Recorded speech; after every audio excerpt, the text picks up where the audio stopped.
What's going on, everyone? Peace and blessings, and welcome aboard to everyone with another episode of the Halftime Coach and Adjustment Show with my brother from another Philly, Halftime, and me, the sexiest fat man that you'll ever know, Coach Edd Gladney. And we want to welcome to the show today an amazing content creator, Next Shift Randy. So I appreciate everyone for tuning in, ready for another exciting and eventful show today. But before I do that, I always like to go around and make sure and see how everyone is doing. Halftime, my brother, how you doing today? Good. I'm trying to after I go to work, I gotta try to build my body back up from getting my butt kicked. So it's Right. just another day. Just like playing football back in the days, right? Yep. It's just like trying to get built back up. I'm getting, but it's that oldness. Man, I can't. You can tell when it's gonna rain, and you're you look at you when your dad used to always say, "Hey, it's about to rain." You're like, how the hell you know it's about to rain, dude? He didn't watch the weather. No, I can feel it in my bones. Hey, I'm with you. Trust me, my old body really feels that. So I'm with you. So, but I want to welcome to the show Randy again. Yeah, baby. There you go. Yeah, he's watching the Phillies and the Mets. So, but welcome to the show, everyone. Randy, one of the great content creators in the Hardcore Sports Network. But Next Shift Randy, how you doing, brother? I'm doing good. I'm doing great. Thanks for having me on. It's a cold, dreary day here in Leduc, Alberta. Lots of rain past 3 days. So I'm all bundled up. That's why it looks like I'm wearing like a hoodie. I got a long sleeve shirt underneath, and I'm just like trying to stay as warm as possible. It's cold down here, so I'm excited to be on here. So maybe a lot of talking will get me warmed up. Yeah, you get like minus 32 degrees, don't you? In the wintertime, it gets colder than that. Yeah, I remember working at the airport once, 1 year, and I was fueling airplanes, and it was minus 54 with the wind chill. Damn. Okay, that's one thing I ain't doing. And imagine fueling an airplane. You can't hide from the wind. You were literally standing outside directly in front of that wind.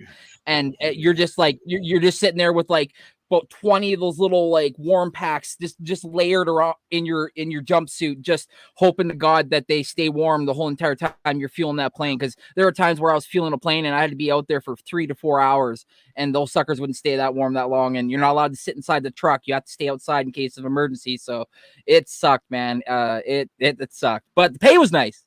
But it sucked in the winter. Yeah, I can imagine the pay is nice. They're going to pay you nice off of stuff like that. So, well, there's one thing I want to say to you, Randy, man. I see you got your dick behind you. I didn't want it on my back, so I thought I had it over my back. So I got my dick over my back right now. Yeah, there you go. So, I was gonna say that's the. Yeah, I love the shirt behind him where it's just exactly. And it's the number one dick. But you're also playing with your dick a little bit back there too. Technically, I was playing with it before I set it up. This dick, for anybody listening. So let's tap into the chat right now. What's up? This is Halftime. Thanks for being a great supporter, always being here every day. So hey, fellas. Daniel, yo, what's going on, Playboy? Thanks for tapping in. Hey, there is the point guard for the Hardcore Sports Network, Mitch Kofsky. What's up, Mitch? Thanks for tuning in, man. Great show this morning too. Yeah, Daniel, it's going well. How's it going with you, brother? Hope well for you and your family. What is it? I guess it's 1-1 Mets and Phillies right now. Yeah. So you guys got that on. I got the Liberty, Connecticut, which are tied also. So at the half. Hi, Daniel Berry highlights. What's up, Chad? What's up, Coach Edd? Halftime, Philly halftime, Randy. No clap, smack for me, Chad. Come on, bro. Where's that at? What's up, Daniel? Mrs. Halftime. Mrs. Halftime, Philly said he wants to go to the Nickel. Yeah, I You're want not the Nickelodeon cruises, but I want some Krusty Krab pizza. That sounds interesting. Krusty Krab pizza. Yeah. Okay. So I'm not sure if anything that starts with the word crusty if I really want to eat it. So I'm just gonna leave it at that. But that's me. That's me. That's me. Look, crab on a pizza. I'm just intrigued by that, man. Crab or lobster on pizza. You might have something there, instead of a lobster or a crab roll, crab and lobster on pizza. And I love me pizza. Exactly, I do too. So I love food. You put both together. Oh, yes, you make a fat man very happy. Exactly. So here comes Mitch SpongeBob reference. Okay, and I knocked it out again. Oh, screw it. I'm just gonna go out the light. So, yeah. So, but let's jump right into the show, and we're gonna start out with a little Q&A with Next Shift Randy. So, you ready to be on point, Randy? All right, let's go. So, I'm gonna start you out. Very simple.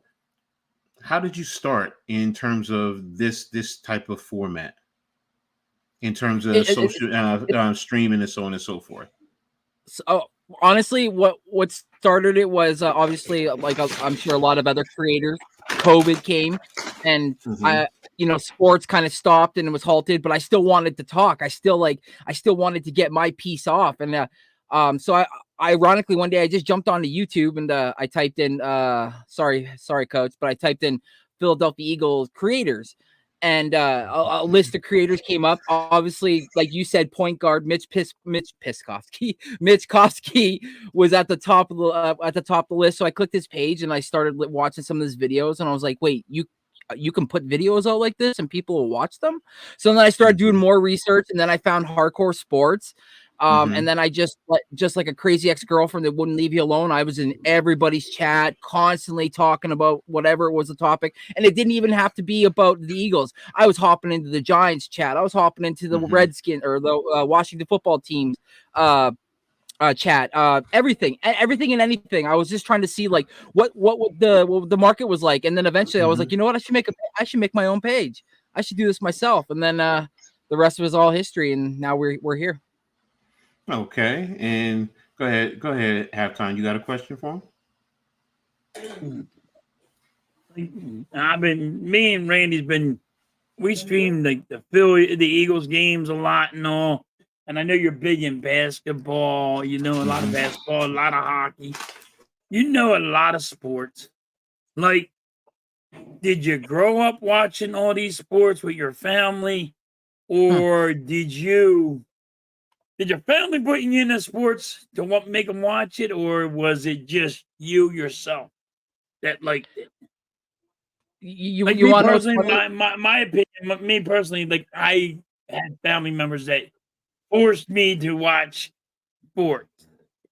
So I'm asking you, like, was it the same way, or was it just you said, "Hey, look at this," and I love it? Obviously, for the viewers that don't know or are listening on Spotify, if this makes Spotify, is that I'm Canadian. I was born Canadian, Albertan. I grew up in British Columbia, but was raised in Alberta. I eventually obviously moved back.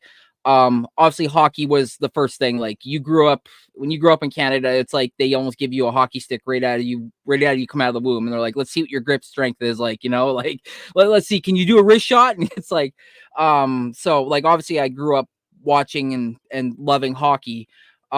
But I could never play it because I could just never skate straight. I was never good being on a set of skates. I was always the guy that was put in net because I was a big guy and they wanted me to stop the pucks. But I loved all sports. My mom and dad put me at a young age into soccer, but I kept actually tackling people. Like I full on would tackle them, and I would get basically ejected out of most of the games that I play.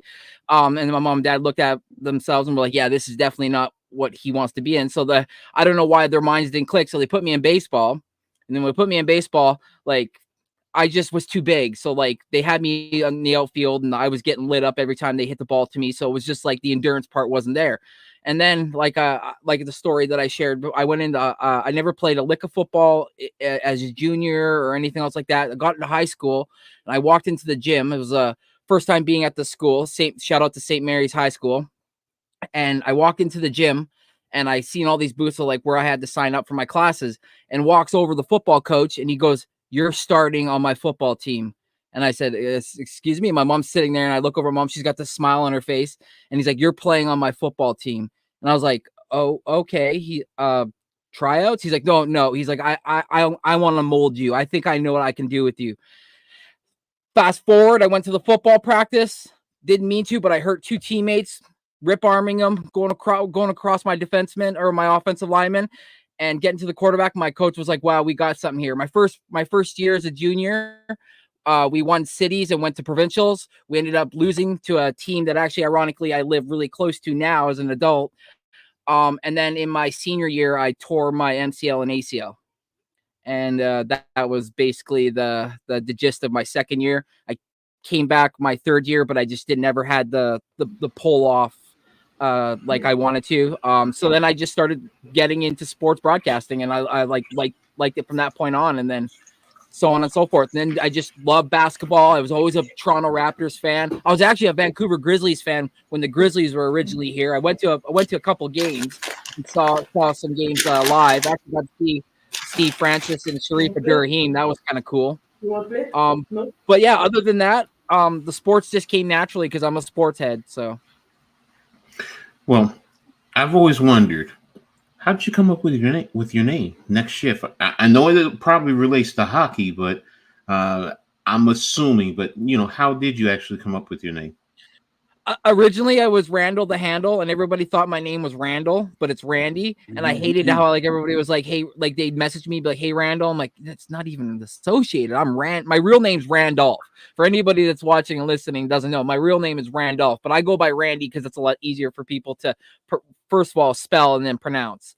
But yeah, I had Randall the Handle, and I didn't like that, so I wanted something short but like sweet, and I was like Next Shift, almost like the next play, the next down. Yeah. I was like, I like the way that rolls. So I'm like, you know what, Next Shift. And then I searched it at first. I didn't want to be like Next Shift 13 or Next Shift 55 or whatever. I wanted to be just strictly Next Shift. And I searched it, nothing was on there. And I was like, bam, taking this, and had it ever since. That's intriguing, man. And that's a great way to come up with a name, doing your research and so on and so forth. So, and yeah, you're right. There's sometimes you run into content creators with multiple, and then you have all the numbers.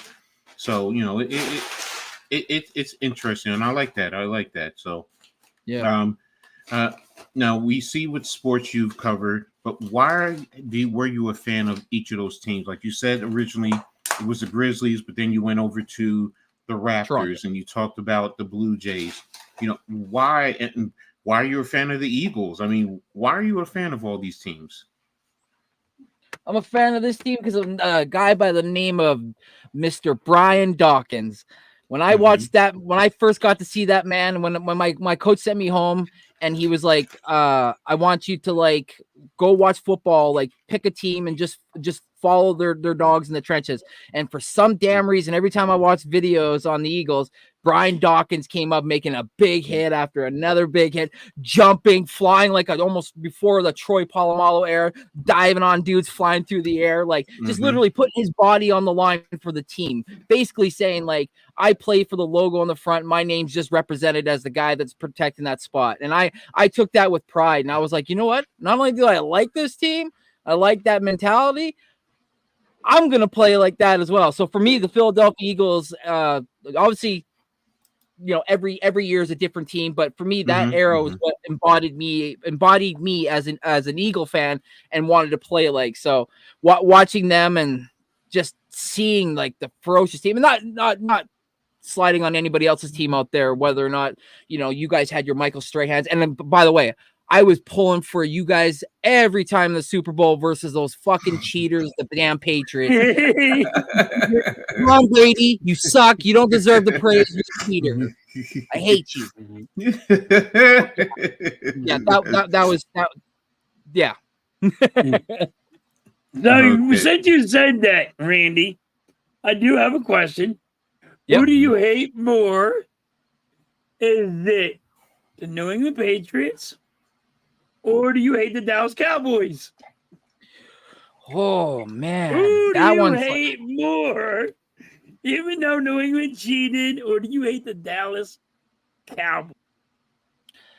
I'm gonna say because I really felt like, I believe it was 03-04 when we went to the Super Bowl and Terrell Owens came back from that horrific injury and everybody thought he was done, and he actually led the Super Bowl and led us in that comeback, and we should have won that game, but fucking Tom cheated. So for me, it's probably got to be more 51% Patriots, 49% Cowgirls, because I will never give the Cowgirls I won't call them by their name. I no. So yeah, it's 51-49. Pretty close though. That's a good one. And trust me, I understand about the Cowboys. I have to say it right now because they've been beating my team up.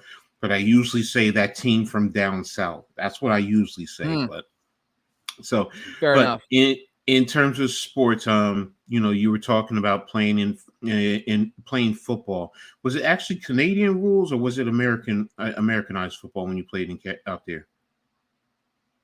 Canadian. Okay, it was Canadian. So the 3 down in the wider field got you, no problem. Yeah. All right. Now, I wanted to ask you, in terms of content creations, what are your ultimate goals as a content creator? By the end of this, for people to have the word next shift just roll off their tongue when they talk about YouTube creators, when big names get brought up, my name is in the top 15 of the best creators out there. I want to be somebody that brings stats, but also brings a personality with that stat as well. I don't just want to be somebody that sits here and talks to the screen. Is this that I am going to be a bit boisterous? I will swear I am. That's my character. That's who I am. I can't turn that off. When I turn it up and I turn it on, you get what you get. So for me, that's what I want to be known for. See, I like that. Turn it on, turn it up. Yeah, there you go. Yeah, I did that for you. I appreciate I do that. I do my research. Well, as a content creator, what do you think is your strongest asset?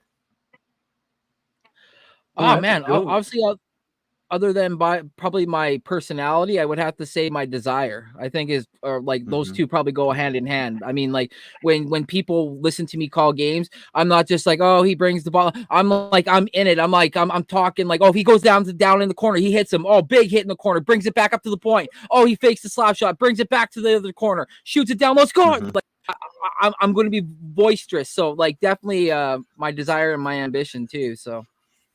Yeah, I love your laces, Cole. I'm sorry. I've always loved that, man. Thank you. So, I know some haters out there, but hey, that's how I was brought up. Hey, hear those laces? I love that sound. That's just exactly. So, what athlete or athletes would you like to meet from your content? As being a content creator, what athlete or athletes would you like to meet? Oh, I think hands down for me would be, first of all, would be Vince Carter.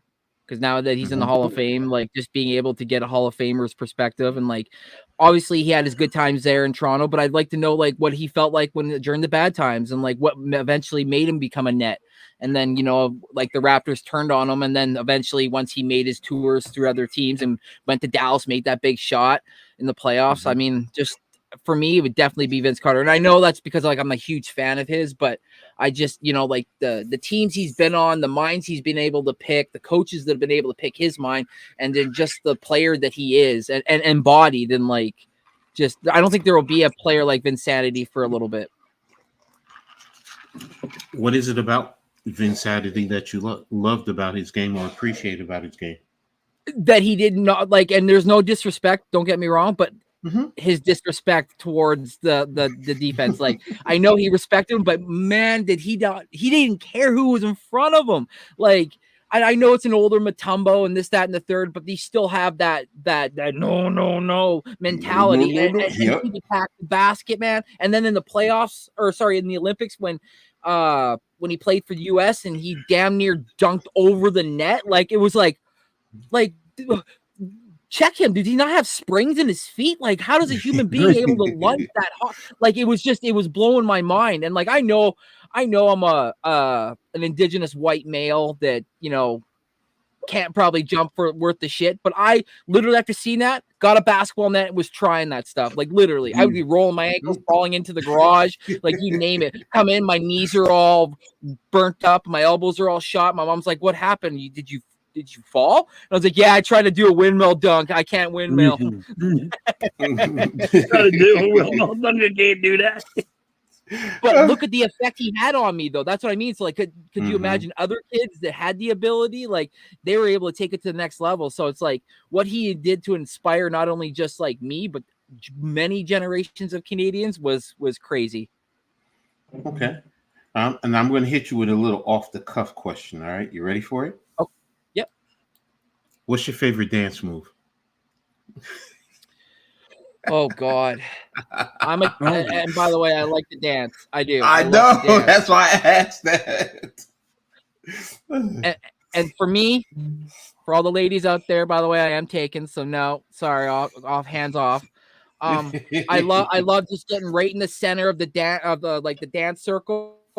And I love just like taking my hand, kind of putting it somewhere and shaking the hips, and then like bending the knees, getting low, and kind of like then feeling myself. And then like people will flock to that. I don't know freaking why, and the next thing you know, I'm on myself.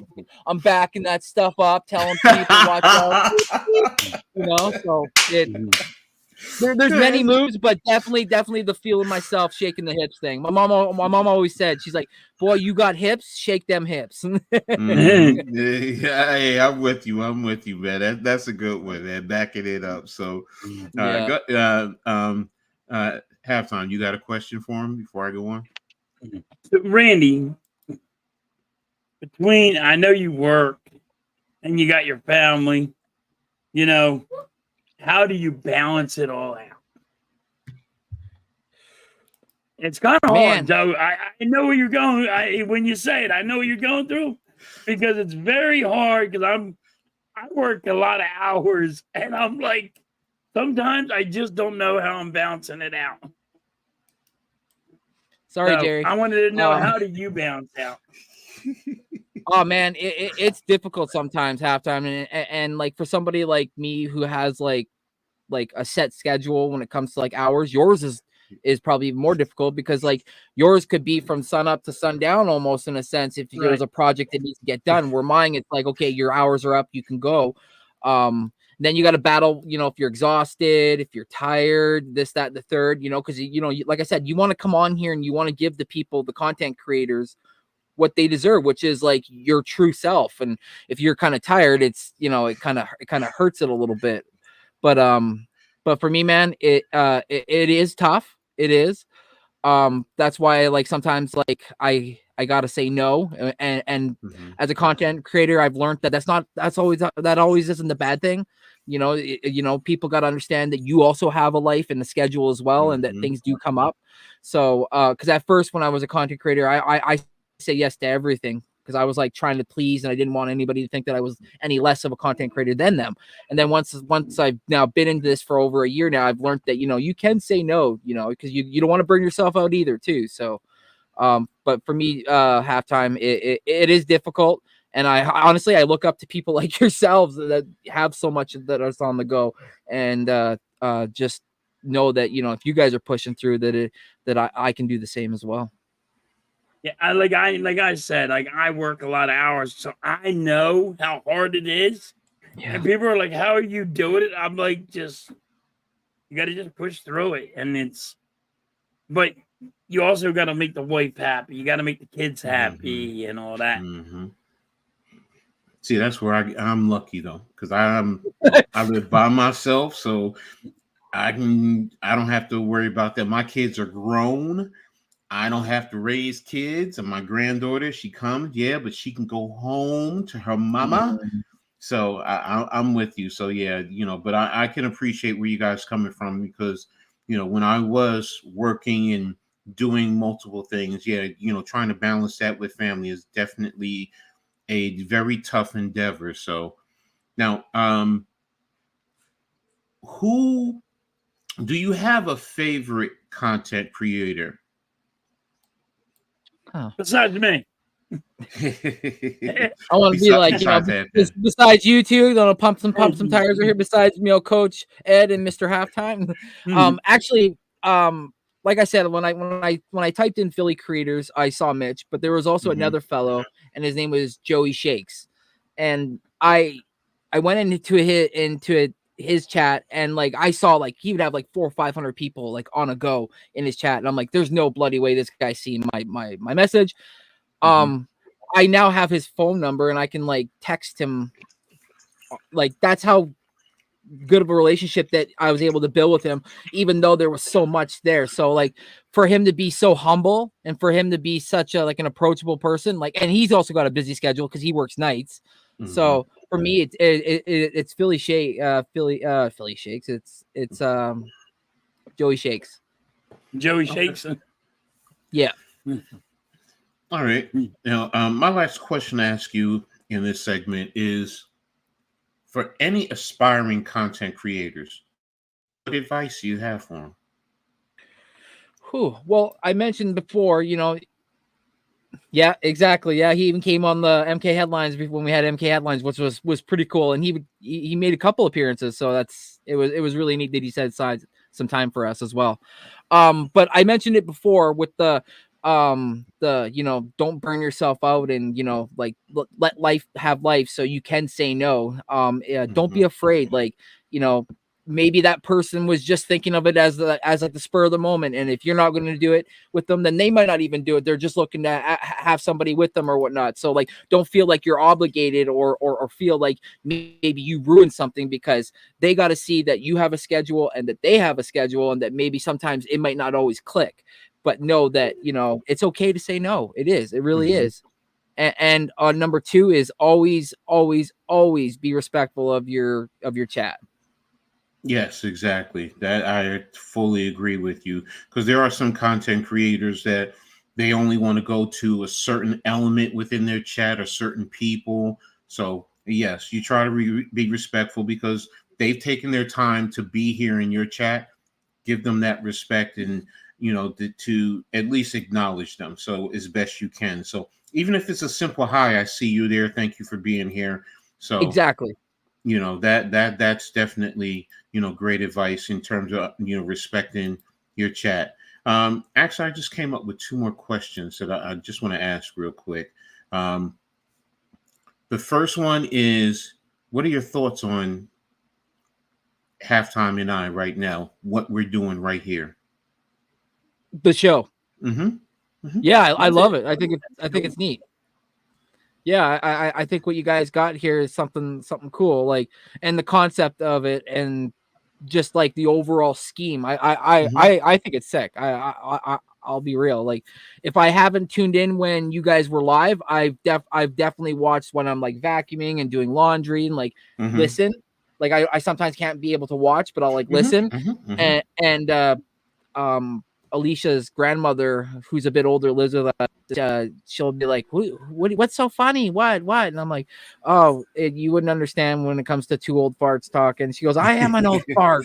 I'm like, you're not that kind of fart. You're an old fart. These are just old farts. but the comedy aspect, it feels like you're talking with a bunch of buddies. Kind of show. So that's what I like. All right. Any suggestions that you think that could help better the show? Nothing yet, because you guys it's still early, and I already like what you guys already have as a base. So maybe in the future, maybe a nip here and a nip there, but right now you guys have what I think is working really great. Okay. Well, I really appreciate that, giving us a little insight into who you are and contributing, and letting the audience know who next shift Randy is. So we're gonna go ahead and I transition. do have one question for Randy. Oh, go ahead. I'm sorry. I should have asked you that, brother. No, I'm so sorry. no. I just got one question because it just dawned on me. Uh-oh. Where do you rank? Like, what's your best team? Like, sports that you like first? What's first, second, third, fourth? Last. Like, is football your number one sport you like, or is it baseball, or is it hockey? Since you're Canadian, I know a lot of Canadians. They would say hockey. Not this Canadian. No, I got the NFL. So like football. I'll throw in the CFL with that because I do watch that as well. Football, then UFC. So I love watching UFC. I'm a big fighting fan. Then basketball, then baseball, and then NASCAR. All right. NASCAR. Yeah. Didn't even think about that. I didn't even think about NASCAR, but I love watching racing. Both my step parents were race car drivers when I was growing up. Okay. All right, Arku. Yeah, I kind of figured that with you, Arku. Yeah, so and I've been keeping up, keep creating, and you get better. Thank you. I mean, you guys are great. The chat, you guys are phenomenal, and I really appreciate you. This we halftime now we do try and keep it as two old farts just sitting back having a beer, talking trash and just having a good old time. But you know what, chat, you're part of the family. You're part of us sitting on that porch and just group of people just cracking and going and whatever you can do, just having a good old time. Remember that first UFC watch party? Okay. Oh my God. Spill it. Come on, spill it. So obviously it was one of my very first live streams that I did by myself. AK was on it with me. It was me, AK. And I can't remember. There was somebody else was there as well. But I had my setup completely different than what I have it now. And I didn't know how to mute my mic. Like I didn't know how to turn it off. So I tried to duck under the mic or under my webcam, and I toe picked, and all you hear is the sound of a 300+ pound fat man falling into a deep freeze and screaming because he hit his back. And then AK goes, "Jesus, dude, are you okay?" And I'm like, "Oh, my fucking back. It took the air out of me." And then I couldn't get up, and all you hear is Mrs. Next Shift in the background bawling her eyes out laughing. She can't even get up to help me because she's like on her side. And it was just like I went back and watched, and you can kind of see like my head and my back kind of like tippy-toeing across, and then also you see the point where I toe pick and I just disappear. So thanks, Nick, for that. I remember that. That would have been hilarious. Yeah, first, are you all right? But then afterwards, you fall out crying, laughing. So that's a good one. So here's a question: did you follow Eddie Alvarez in UFC? Yes, I did.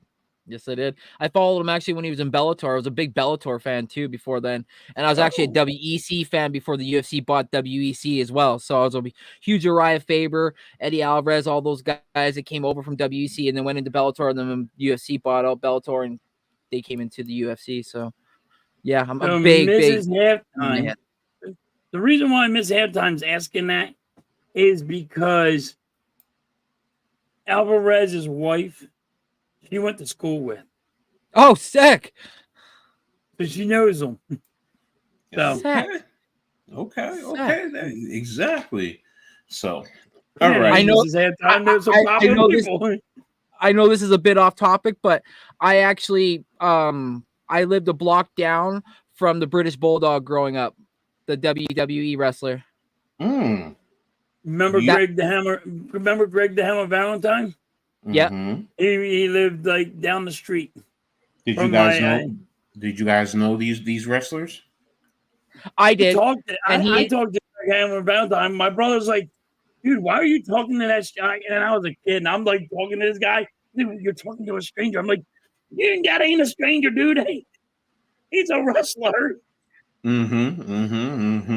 was living with his mom. Like, because they didn't really make money back in the day. Yeah, I've heard that story too. In the beginning, they really didn't make much money. So a lot of athletes were like that back in the day. So understandable. I think because of the British Bulldog, I learned about boobs. He always had women on his Harley with him all the time with like just tank tops and like nothing else and very see-through. Yeah. And we would just be kids sitting there licking ice cream, being like, and he'd pull up and he'd be like, remember, ice cream. He'd be like, remember, kids, it's boobs. And it's, he'd say something like boobs and bikes and Harleys to the sky or something. And I was like, oh, he's high. Guys, don't worry, he's high. Yeah, you're right, Arku. It is a great game. And, you know, I'm sitting here. I'm really stressing. I'm not going to lie to you, man. I'm sitting here stressing over that game right now because we're down by 3 now at the end of the third quarter. So and it's always the same thing with the Liberty. We start out hot in the first quarter, the second and third quarter. We allow the other teams back, and then hopefully in the fourth quarter we can pour it on. So we'll see as we go on. So and the Phillies are destroying the Mets. And that's where I was going. I was going into baseball right now. So I wanted to talk about that. You know, the only game right now, of course, is being played is the Phillies and the Mets. Phillies are up 6-1. There you go, Phillies. Beat them bums, the Mets. So they get a double from me coming from the New York side with the Yankees, and then of course with the Philly side. So, but in terms of the standings overall, in terms of the playoffs, and then I'm going to start overall in the American League. Yankees are overall at first at 45-20. The Guardians are at 40-22. The Orioles are also 40-22, and then the Mariners are leading the West at 36-29. You have the Royals, and this is for the wild card. The Orioles, and the Twins are in the wild card positioning. And if I go over to the National League, the Phillies right now are a half a game over the Yankees for first place. Let me double check that. No, actually, you're ahead of us because we missed 2 games because we went to London. But it's the percentage points because you're 44-19, we're 45-20. So technically we're even. And if you win this, you're going to be ahead of us. So, but you're 44. We'll jump ahead of you, but yeah. The Dodgers are at 40-25, and then the Brewers are at 37-26. And in the playoffs wild card positioning, you have the Braves at 35-26, the Padres at 33-34, and then the Reds at 31-33. So very interesting in terms of the National League because it seems like it's very top heavy right now. You know, with the other wild card teams in position, they're in a sense they're under 500. Those bum Mets are at 27-35. Thank you. And yes, there is a debate, or there are the comments that they're the worst team in baseball. Yes. So they're pretty bad. They're pretty bad, man. They are. For having a billionaire and multi-billionaire with all that money and willing to spend all that money, and now you're talking about going after Soto, and we'll see come after the season. But if it goes the way it's going, I'm not worrying about losing them. I'm sorry, I'm not to the Mets, to the Mets. I would not worry about it. So, but talk about your respective teams. Start with you, Randy, about your Toronto Raptors. I mean, I know you said that it's you guys are what 30-33. What do you think they have to do at least to get into wild card contention? I think they need to fire John Schneider, our head coach. I honestly think the guy's worth no more than a fucking bag of Lay's potato chips. The guy does not know. Last year we were in the playoffs. You had basically arguably your best pitcher in Jose Barrios keeping the Twins out of it. Their bats were going nowhere. The second you took the guy out of the game, which was in the 5th fucking inning, and you wanted to go to your goddamn bullpen, which we hadn't been able to rely on, and then boom, we shit the game away, and the rest is all history, and we lose the series. This year, everybody's expecting a quote unquote bounce back. Our pitching was good last year, but our batting, our bats were a little bit better. This year, our pitching has regressed a heck of a lot, and our bats are, if not cold, barely even lukewarm.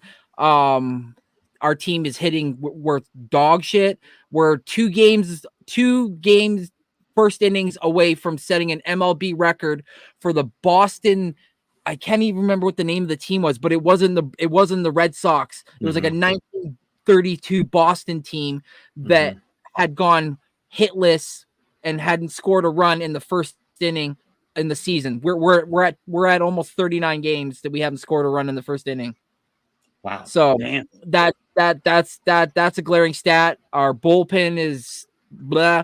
Our starting pitchers, we just announced that Alek Manoah is going to be shut down for the season. He is having his I believe his elbow surgically repaired. It's not Tommy John, but they're saying it's going to be treated like Tommy John. And one of the kids that was brought up to actually probably start this Blue Jays maybe going to the World Series when we brought up Bo Bichette, Vladdy Jr., and Kevin Biggio. Kevin Biggio was DFA'd yesterday, so he is no longer part of the team. He's going to go down to the minors if nobody picks him up. And we brought up another bat, Spencer Horowitz. So we're going to see if maybe that ignites the team. If not, Turner, the offseason acquisition, he's been cold as ice. It's just like the bats haven't woke up. So we need a shakeup, and I think the head coach needs to go. So if the head coach goes, you think that could help you get into the wild card positioning, or I think let him go? Go ahead. I think it would scare some players and being like, wow, okay, if they're able to cut John Schneider after they just agreed to a 2-year extension, literally just in the summer, that shows that that no one's untouchable, and that, maybe if this doesn't work out, maybe there might be a shot at, the team might want to send off a star to recoup some assets back so they can start retooling for the future, because there's a lot of rumors that the Blue Jays might either trade Bo Bichette or Vladdy Jr.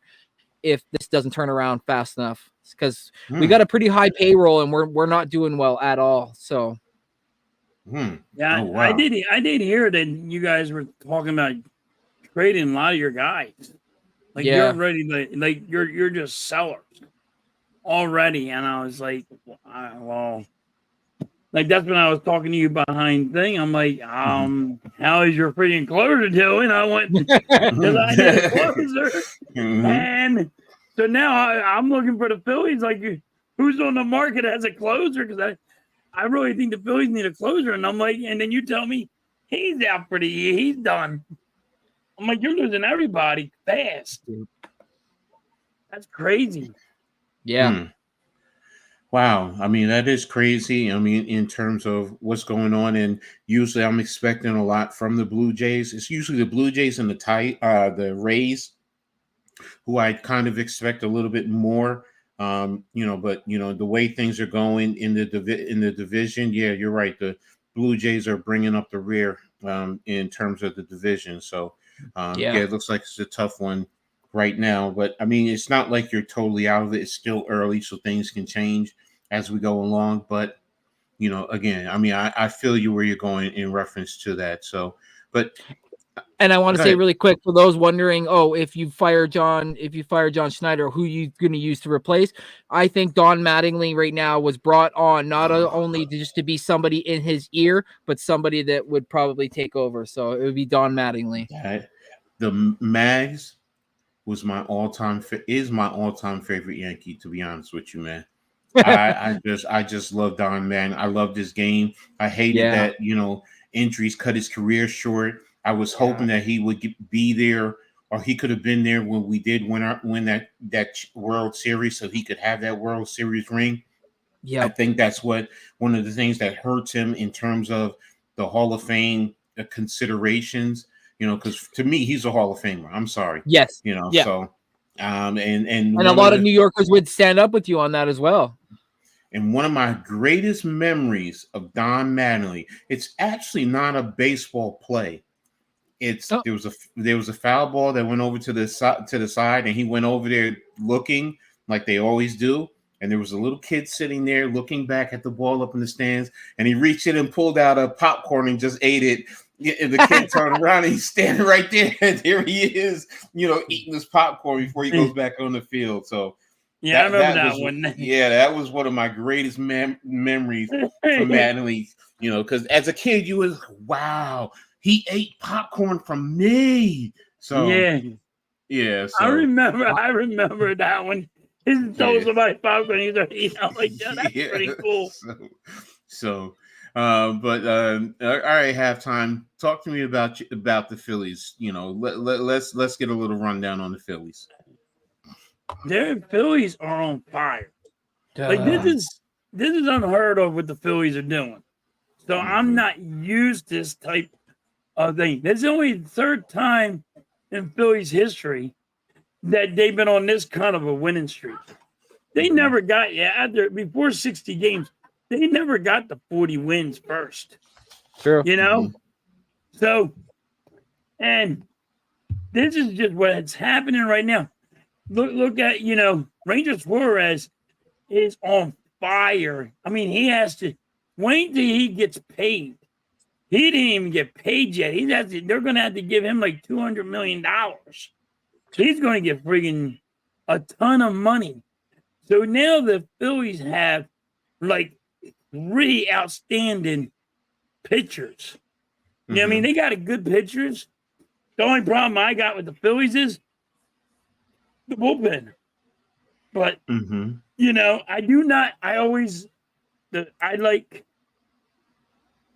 always think they need a closer. And I'm very high on that. But that's old school me.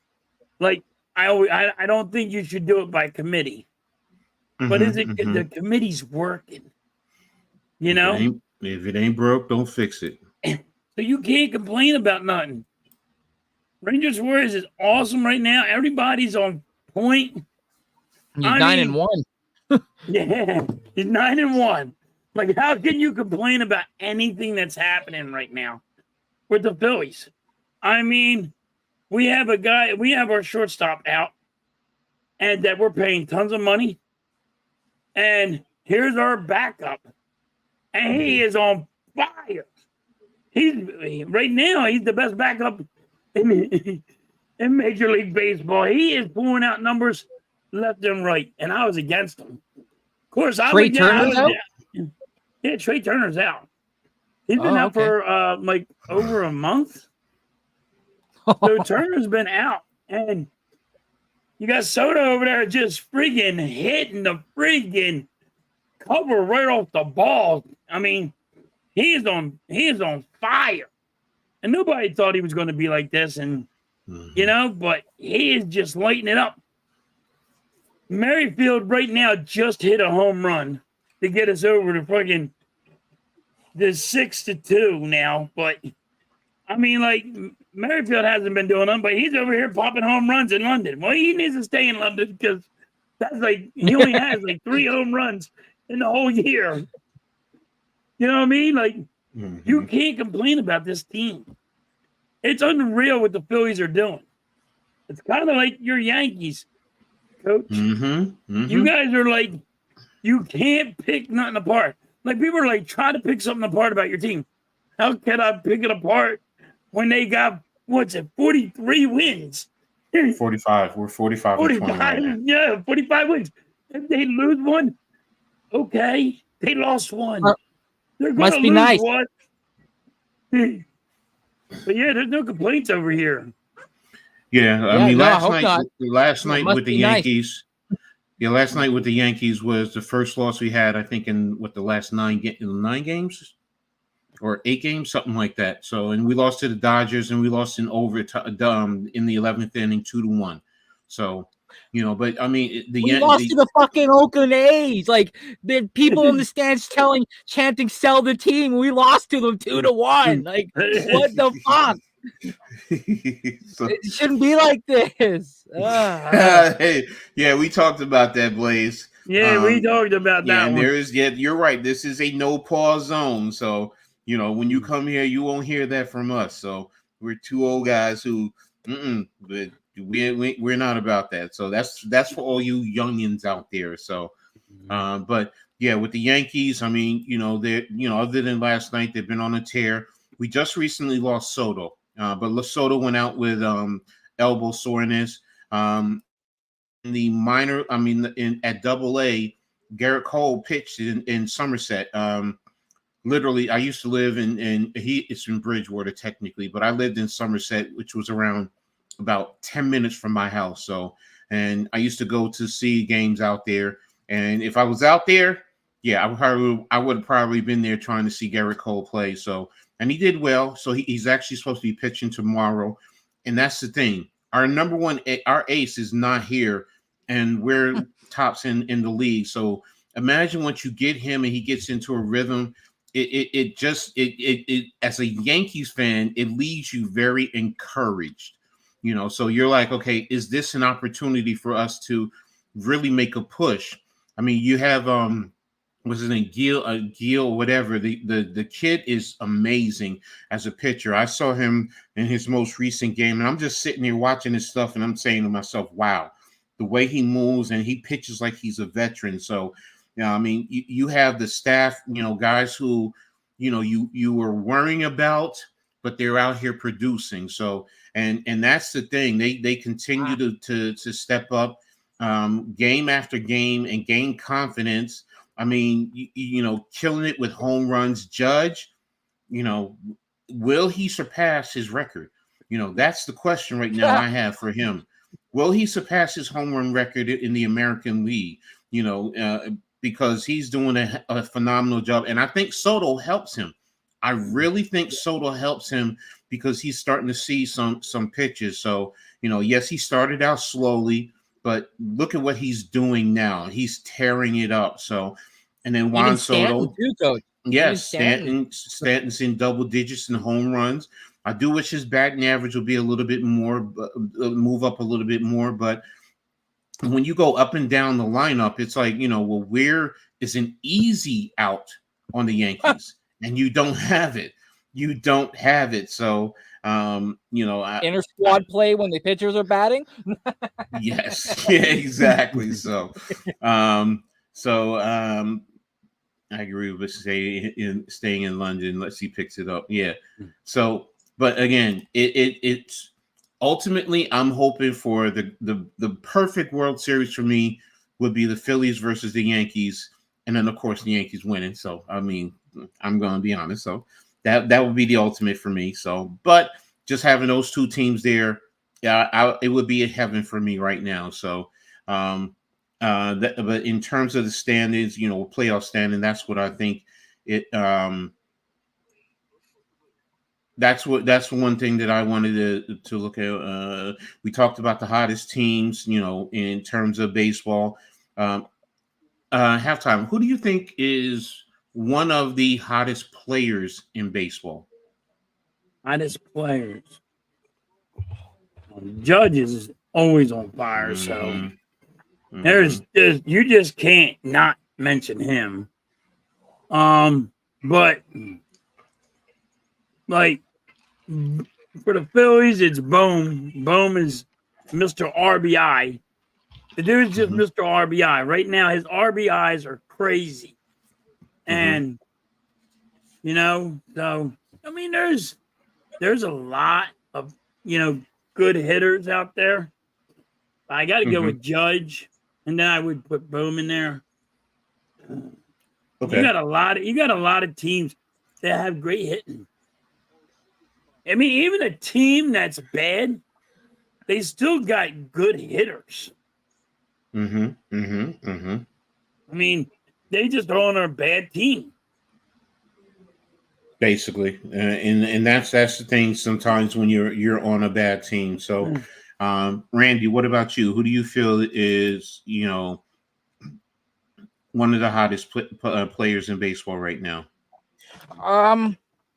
It sucks that I can't say any of the Blue Jays. But I gotta give a shout out to that kid in Kansas City, Bobby Witt Jr. He is playing himself on fire. He's got batting at 330 or 323 average. Just last year he kept everybody kept saying, "Oh, will he keep it up?" This year he just seems to be starting on fire. 11 home runs, 47 RBIs, and just tearing the skin off the back of the ball. So for me, it's going to be Bobby Witt Jr. Okay. So, but I'm with halftime. It's Judge right now. If you want to say Soto's another one. I mean, yes, I'm a homer. Call me a homer. I'm talking about my Yankees, but yeah, but you can't call yourself a homer when you're talking about Judge. But no. That's why I said it. I'm a homer. A homer. No matter what team you are, you're missing it. You're missing it.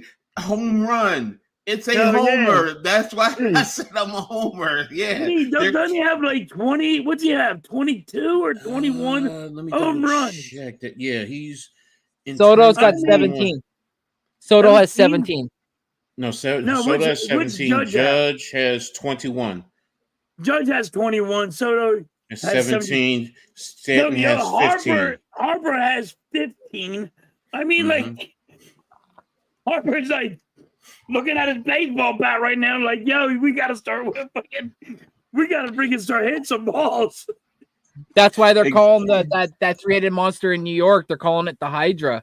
Because you got Stanton, Judge, and Soto. It's like pick your poison. And if they were smart to stagger one in between, it's like you said, okay, if you end up walking someone and those suckers get the walking in one, it's 2-0 already early. So it's exactly so. And that's what the Yankees have to do. The Yankees need to just get a batter that can get on first. And then you need the guys to get on base. This is a small ball. Even if they just hit double. Yeah. All right, here's my green guys that are on fire.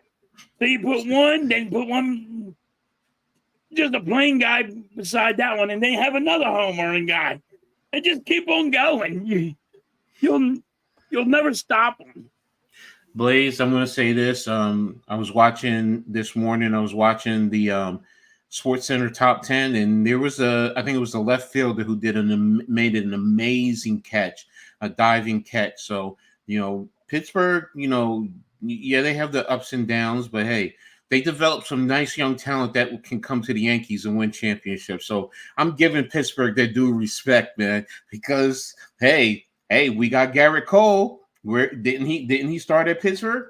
I'm just saying, man. So Blaze, I'll let you know. I told Blaze, I'm like, you guys Pirates you guys are better than you guys think you are. And McCutchen is having a hell of a season, and he's 39? It's like, good for him. Mm-hmm. But I'm looking at, like, I see Vic in here, Blaze is in here, all you Pittsburgh Pirates fans. Yo, you guys really got to look at your team. Your team's on fire. Your team's a good team. Mm-hmm. I mean, your owner's a problem, but you're a good team. Problem is, if you imagine if you had an owner like that will put players in there to go get guys, that actually go put money out. They don't want to put really that much money out. And that's the only issue you guys got. But your team is young and it's an awesome team. I like the Pirates. No, I mean, I know I made the joke earlier, but yeah, they do a good job, especially at times getting the young core and developing. That I really meant. They do a good job in developing. Right. So it's really just being able to keep them.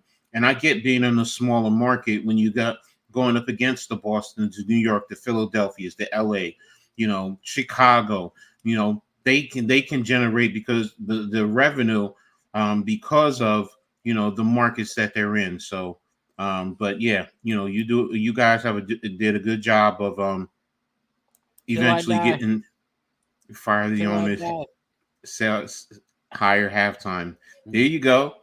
Fire the owner, higher halftime. Halftime, you will be the owner of the Pittsburgh Pirates. Hire me, please. Hire me. I can fix the team. Hire me. Anybody can fix the team. I play MLB The Show on my Xbox. I can fix the team. Trust me. I can fix it. I can do it. All right. So right now, I'm going to go ahead and go on to the next segment of the show, and Uh-oh. this one is going to be a little interesting. And where is it? I had the banner set for that. When in a relationship, what draws you to your love? Ooh. So, all right. So I'm gonna start out with the Playboy up there, right next to me. Halftime. What drew you to Mrs. Halftime in the beginning stages of your relationship? What is it? And it could be anything. It could be your looks, it could be personality, it could be money, but seriously, what is it that that drew you to your love? I'm not allowed to say. Huh? I can't say. I plead the fifth. What do you mean? Oh! I'm gonna get myself in trouble. You do. I'm gonna get myself in trouble. I'm not gonna lie. It was a rack. There's nothing wrong with that. Okay. Titties. Hey. It was titties. What do you want from me? Yeah. Hey, you grew up sucking on them, whatever. Honest with you, I was drunk at a party. She pulled up and she's upset because she just got. She said it just she goes. She just got, and she just found her boyfriend cheating, and I was the rebound guy. But wow! I'm over there like I was so drunk, and everybody's looking at me like, "Dude, you can't look at women like that." I'm like, "Watch this one." And I had a saying, and man, she thought I was the biggest asshole. And everybody was like, "Dude, he might have been with you, but you said that goddamn comment. Nobody's gonna be with you." The next day, she's on the phone calling me up. I'm like, that hook. No, I don't know if I can say my just comment. I said, everybody need. I told her, everybody. I said, every woman needs a little bit of halftime. In them, out them, around them, and sometimes on them. She thought I was the biggest jerk off in the world. Yeah, I'm an asshole. I know. Oh, okay. All right. I'm coming to you, Randy. What about you? What drew you to your significant other? Well, I told her I was going to be live and there would be some questions asked, and I told her that just stay away from this episode. Don't watch this episode. But fuck, I can't believe I'm gonna say this. Listen, you can't get any worse than what I just did, Randy. I'll put it up there. Bars high. I was new to town.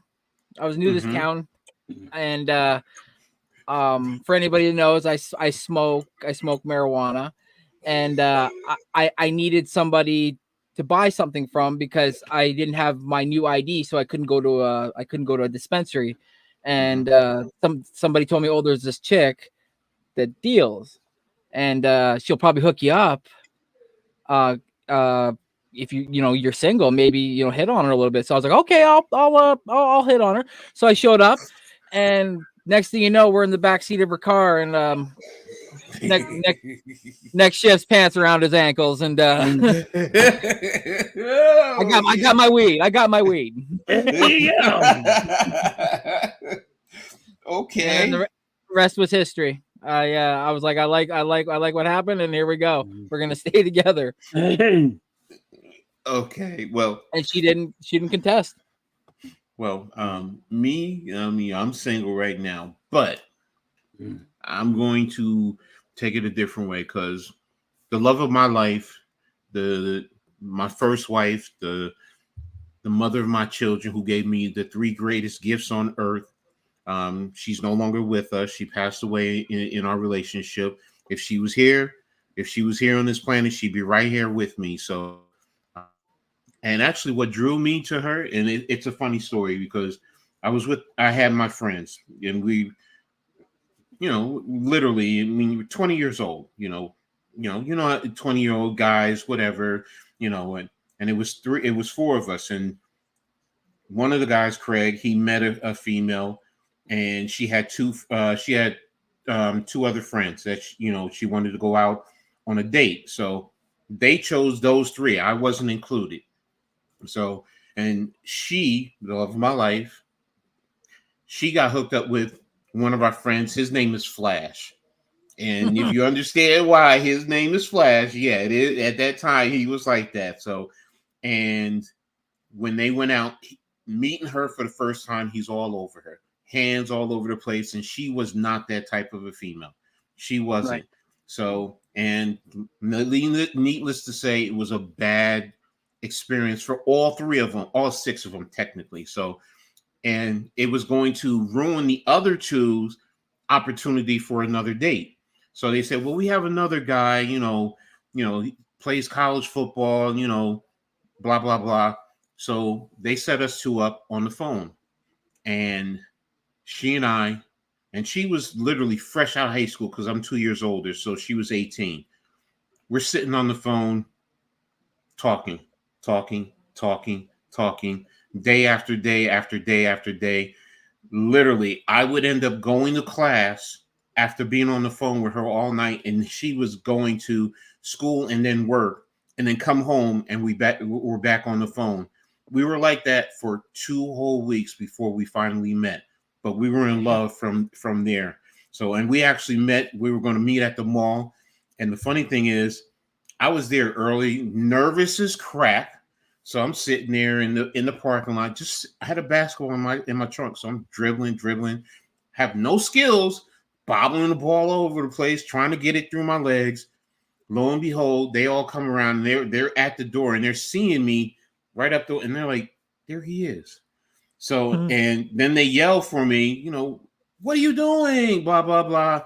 We got the girls over there. You look stupid in the middle of the street, playing basketball by yourself. I'm like, I'm nervous. So, and why did she feel it was so cute? She's like, I'm a big football guy, but I have no basketball skills. I'm bumbling all over the place, whatever. And she said it just humanized me to her. So, that was the thing. And then we were together for 15 years before she passed. So it was just, that's what, and what drew me to her was just her personality and the way she would talk to me. I mean, and she's the only female to this day check. And when I met her, I was 285. She was 95 pounds, but she's the one that could put me in check, really put me in check. Other females, you ain't putting me in check. I'm gonna do what the hell I want to do, but her, yeah. And the thing is, that's when she's the one. So that's what drew me to her. It was her personality and us talking for hours on the phone, just laughing. Oh, and the other thing is, my birthday is 6 days before her in February, so we were like, oh. Plus, our birthdays are literally right there, so we were like, we're the perfect match. So, yeah, she was my, as I like to say, she was my rib. She would protect my heart, and she would be my strength. So, she was definitely the one for me. So, but halftime. How long have you been with your wife? Get me in trouble. Hold on, right? I got a tattoo. I got a tattoo, so it's 23 years. Smart. I like that. Get the tattoo. So yeah, like 23 years. What about you? Sorry. What about you, Randy? This is 9 years going on 10. Oh, okay. Yeah. So I was with her from 87 to 2002 when she passed away. So and if she was here, our oldest daughter is 30, and she was born in 88, so she's 35 going on 36. So wow. That's how long she and I would have been together. So it was a great thing. So 21. Oh wait, 2004. Never mind. 21 years. Ooh, okay. You get yourself in trouble, right? Because you can't add. Because you can't add. No, all you got to say is, "I just can't add. I can't add." That's it. That's it. I'm not good at math, you know. I forgot. Just say you're adding. I just forgot it was 2024. Just say you're adding 2 years for interest. Might not last that long. Probably after this one, I'm probably getting divorced. All right, so halftime. What do you do to keep things going in your relationship with your wife? Ooh. We're just like, me and my wife are so tight that, and like I always say, she has to, your love of your life better be your best friend. Mm-hmm. I mean, through thick and thin, she's there. Your best friend is going to be your wife. Or if you're a woman, it's going to be your husband. Whatever it is. You got to be your compatible. That's your best friend. So, like, me and her, he likes different movies than I do. But we do have, like, we joke around and all. And we'll go out to eat. We haven't really been doing it lately. But we need to. Just to have me and her time. But when you have 2 kids, it's very hard. And when I work so many hours. But your best friend better be your wife or your husband or whatever. You make sure that person is your best friend. Because guess what? The guy that you think is your best friend, he's not your best friend. It's going to be your wife. She's there through thick and thin. She knows I walked through hell, and she knows all the trouble I've been in. She knows all the trouble I did.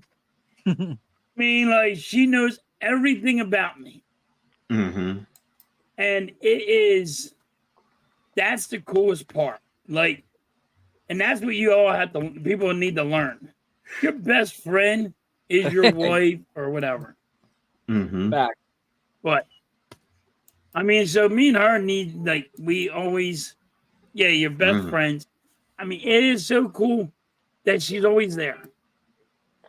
So we always got our jokes, and like, I'll get off this stream and we'll sit there and joke about what was said and all that. But it's like everything. He'll be watching TikToks and send me something that, hey, yo, you were freaking out about work, and here's a TikTok about a guy that hates work, like hate people at work or something stupid, and we just start joking around. You always just got to joke a lot. Laugh. You got to make her laugh. You got to always, you know what I mean? She's your best friend. You all want to make sure you're going to still be with the same woman forever and ever and ever, or the same husband forever and ever and ever. Make her your best friend, make him your best friend, and that's how you're going to do it. What about you, Randy? What do you do to keep things going with your significant other? My humor. The fact that, I don't know if you guys have, or if anybody hasn't already, go check out my my TikTok videos, my early TikTok videos of me just being a goofball.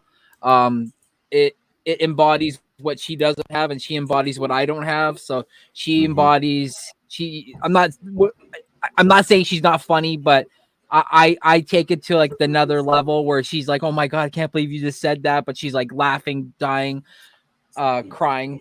But she brings like a human aspect to the relationship that I'm not saying that I don't have it, but she has the ability to see it from both sides, where I'm more of a, I guess you would kind of want to call it a blinded horse, where I only kind of see it straight, and she kind of like sees it from both angles and then kind of like gives her perspective. And that's why I like to bounce things off of her, because I'm like, I don't know how I feel about this. What do you think? And then she'd be like, about this, and I'm like, holy shit, you're right. Yeah, all right, okay, yeah, all right, cool. I'm like, all right, here we go, champ. Let's do this on 3, okay? And like, we just have like, we have a quirky handshake that we do. Like, when she comes home from work, or if I come home from work, I'll dap her up. We'll slap dap. We go bap bap bap bap, and then we go like that. That's like our See, little there you so go. just little things like that. So you know, we've had our tough times, and we find our way through the dark tunnels. You know, you're gonna have your good, you're gonna have your bad, but like Halftime said, when you got your best friend with you, what more could you ask for? You know, you're so right when you talk about that, because that's the challenge in relationships. You know, what do you do to keep things going, especially in the tough moments? And you know, I've experienced it in so many aspects. And you know, that's the one thing about Cap. First and foremost, you talk about friendship. I mean, she was in love with me, and I was in love with her. You know, and I made my mistakes in life. You know, and but the thing about it is, she was always in my corner, you know, because I mean, when we first were together and we had our oldest daughter, and you know, I lived in another town, but I mean, literally, I was 10 minutes away from her. But you know, I was living with my mother, and my mother was going to move to New York. And being that my mother was going to move to New York, I had a choice, you know, find some place in Jersey to live or go out to Brooklyn. And she didn't want that. She talked to her parents, and I moved in with her parents, and that was it from there. She had my back, always had my back. If I was struggling with money, she would give me money if she had it. If I had money, I would give her money no matter what. It didn't matter, especially when we had our kids. So, you know, and yes, always finding things. Like one of the things that we did, you know, she was a big movie buff going to the movies. I wasn't. But the thing we always did was we always ate. For a little girl, that girl ate.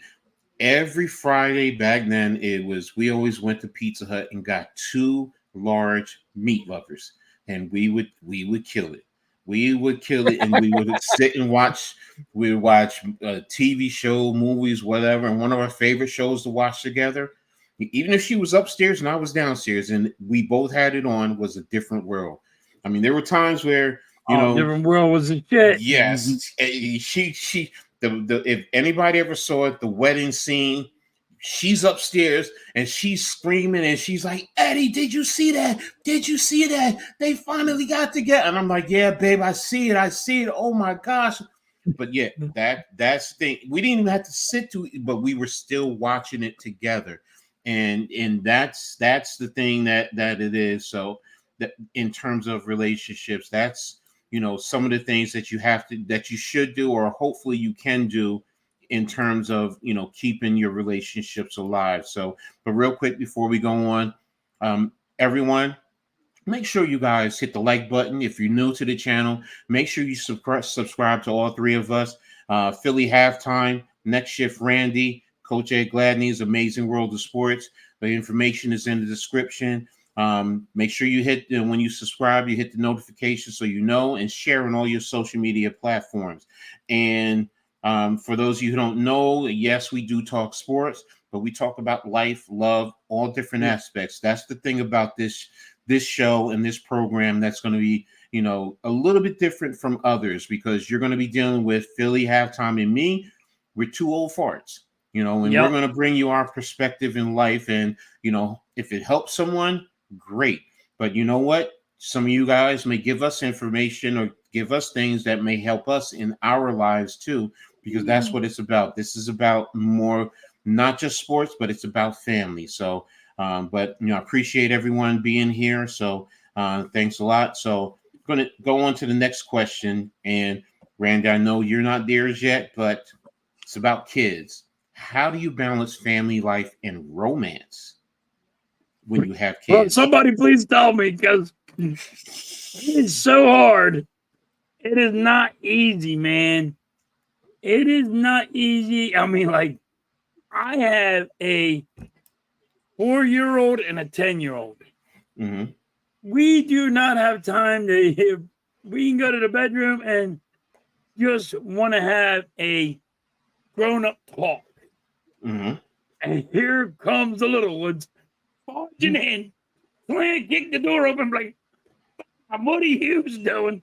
And all we're doing is talking, but we're trying to talk adults. But, you know, we're tired of seeing the little kids So you're always talking little kids. Like my daughter's, he's learning sign language, and I'm like, man, give me a minute. I mean, I'm fast. I can be fast, I think, but I ain't that fast. They don't give you 10 seconds. I mean, it is rough. It is rough. And all you want to do is like just have a grown-up conversation. They don't give you time for that. So, Randy, you might not have no kids, but it's going to be very difficult. You will lose your mind. I in my head I have this picture. I don't know why, but don't mind me, Miss Halftime. But I have this picture of Mr. Halftime as the bedroom door closes. He's got his hands already on your chest, and the kid's barking. He's like, "I'm just talking to your mom. Leave me alone for a minute." See, when we were together, you want to know, Randy? I'm gonna tell you right now. She's laughing her ass off you. That is so true. Randy, she's like laughing. She goes, "That is so true." I do it. I do it. Well, here. I'm like this. Give me. Honk, honk, honk, honk. Yeah, I'm trying. Yo, man, I'm just a trying to get a nut. Here you go. Here you go. Here you go. Halftime. Here you go.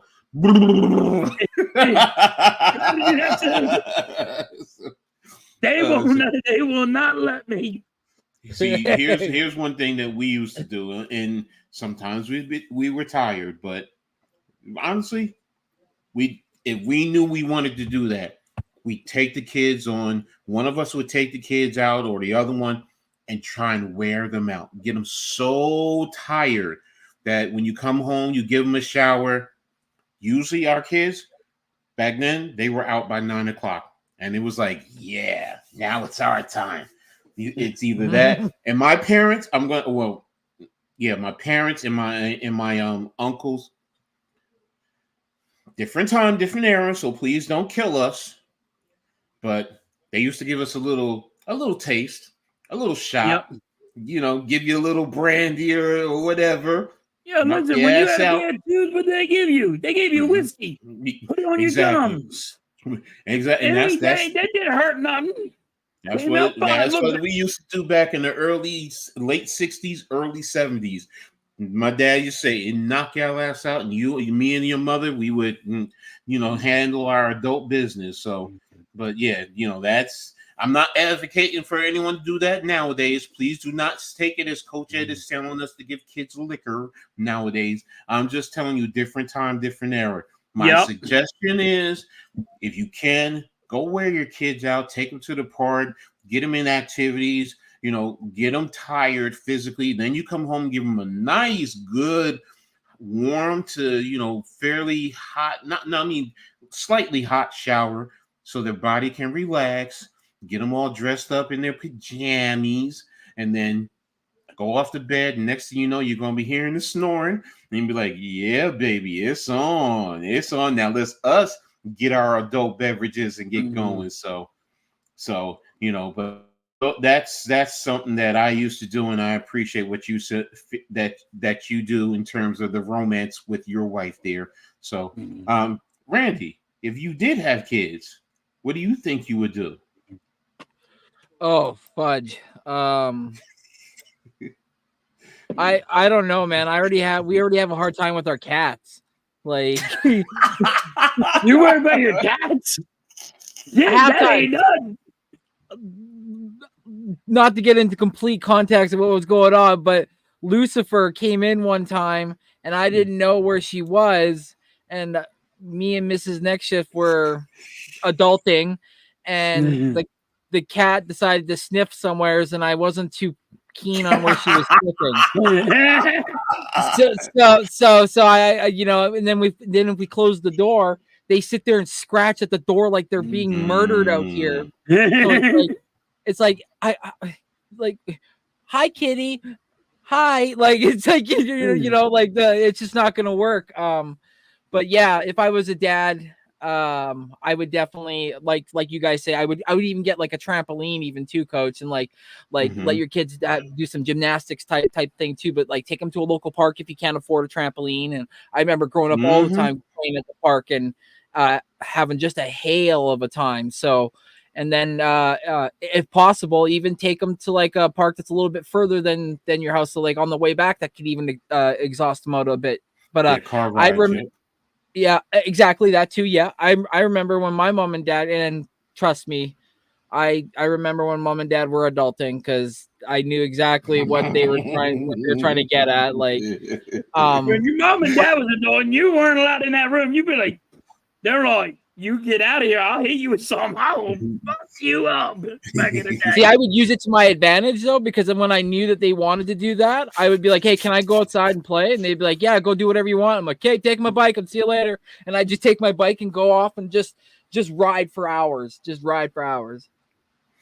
You see, there you go. The physical activities definitely help when it comes to the kids. So, and especially if you want to have a good romantic life, and don't. One thing I will say is, all right, all jokes aside, because someone said it earlier, you have to send the kids off to families' houses for a couple of hours for fun. And to be honest with you, if you have a good family support system, that's a great thing to have. Because you do want to continue to date your significant other, because that's important. Look, what got you there? Yes, you're going to have kids, you're going to have to deal with life, but you can't forget what got you there. You have to maintain it, because sometimes that's what's, excuse me, that's what's lost, or that's what loses a lot of relationships, and which leads me to my next question. Do you feel true love has been lost or is being lost nowadays? I mean, I'm going to start with you, Randy. What do you think it is? Yeah, I think a lot now has become hookup culture. I think a lot of people really now just care about like the moment versus like the long term. And what I mean by that is like people aren't willing to stick through the tough times. When times get tough, they're just like, you know what? It's not for me, bounce. And then they just go on to the next one. I've heard so many stories since I've been with Mrs. Next Shift of women and men finding different relationships. Ironically, they're one of Mrs. Next Shift's friends. Since we've been together, and which is 9 years, she was with 5 guys before she finally found the one that now has 2 children with. So it's like, it just goes to show you that like there is like a hookup culture in a sense that like if it's just not working for me, then maybe I'll just go find something that does work for me for that time being. So for me, I do feel like love is kind of lost a little bit. What about you, Halftime? Do you feel it's lost? I do. Like I say, if you got to make your your wife or your or your boyfriend or girlfriend, whatever you are, if you're not being best friends and you don't take that, like if you think your friend's more important than the girl or the boy that you're with, then that's where you guys are wrong. And I don't see that no more. I don't see as much. People are always, hey, that's why there's a lot of divorces. You know what I mean? They're not seeing eye to eye. And some people want to go out. And they're like, the girl wants to go out with her girlfriends. And the girl or the boy wants to go out with his boys. Yeah, it's okay to do that once in a while. But your right hand is beside you all the time. You know what I mean? And that's what they need to do. What you need to know. Because they'll be there through good times, bad times, rich or poor. It doesn't matter. You know what I mean? You're and that's where you got to figure this out. Now, you guys made some excellent points in terms of, love, and in today's society, it seems like it's being lost. Where, honestly, I've been single for a while. Some of it I contribute to my current situation. Hey, some women can't handle a sexy, fat, disabled guy like me, and I get it. But and it takes a special type of woman to deal with me. It really does. That's why I always say, Kathy, if she was here, she would be right by my side. And It's just little things, and sometimes just a simple conversation. You know, hey babe, how was your day today? Tell me what happened at work. Just something as simple as that. You don't understand how it can make the other person feel in terms of a relationship, and that's sometimes I wonder is if it's being lost. Now, look, I've been out of the dating scene for a while now since my last relationship, and I'm like, you know what? Right now, I'm cool being single because it's gonna sound corny, but hey, I'm dating me. You know, I mean, if I find a female I want to go out and hang out with, hey, you know, look, I'm single, I'm fine. If we fall in love, we fall in love, but I'm not purposefully, in a sense, looking for a wife right now. You know, hey, you know, I love being single. You know, I love flirting. Hey, you guys have seen me. You know, some of the things that I, you know, talk about, and hey, you know, some women can't handle it, and I understand that, and that's perfectly fine. But you know, if I end up getting in a relationship, you would see a different Coach Ed. You wouldn't see that. You would see a more respectful Coach Ed. You know, not saying I'm disrespecting women as a whole, but what I'm saying is I'm going to respect my relationship that I'm in, and that's what I think is, in a sense, to you guys' point, is missing. It's the respect. You know, it's respect and trust. You know, I live by a saying, and any female who ever, you know, knows me will tell you, you know, if I don't trust you, I don't fuck with you. You know, it's just that simple. You know, if my woman wants to go out on a with her girlfriends, I'm not worrying about, you know, her jumping in bed with someone else, because I'm going to feel confident, because you know what, she's with me. I got her on lockdown. Y'all can try all you want. She gonna shut you down. You know how many times I used to walk down the street with my lady and guys would look, and you know what I would do? You know how most guys, what you looking at and all this and that? I simply turn around and say thank you. And you know how guys look stunned? Like, thank you for what? You're checking out my lady. Huh? You Well, know I got you something know, good there. exactly. So, and you know, it's like, you know, now you, as a guy, what do you, now my chest is being pumped out. It's like, you know, all right, you know, and now what does that do for her? It makes her feel confident, because Right. now It she makes her feels, feel good that she's wanted. Yes. exactly, but she also feels better because her man trusts her and he Yes. feels good about her. And that's the thing. That's why I say trust and communication. Those are the things that, you know, I think, you know, in some relationships that are missing. Yes, you get the sex. I get it. We all get it. We grown folks here for them. I'm sorry. I hope there's no kids in there. I hope there are no kids in the chat, but this is a grown folk conversation, you know. And look, Well, too late on that one. Screw the boots on that one, Coach. Yeah, but look, we all understand about the adult relationship aspects, and we all enjoy it, and there's nothing wrong with that. But you know what? You don't want to lose sight of that, but you also want to be respectful and have the trust. And you know what? I don't if I'm with you and I'm with you, that means I trust you.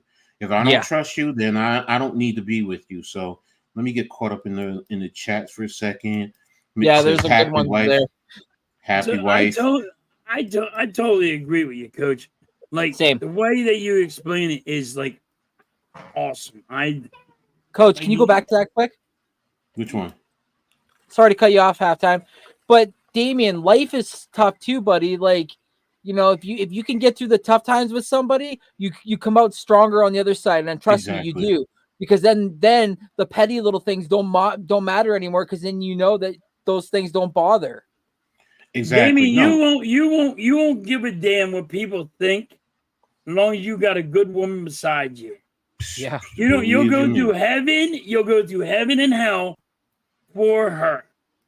You'll realize that one day you will go and have the worst ever.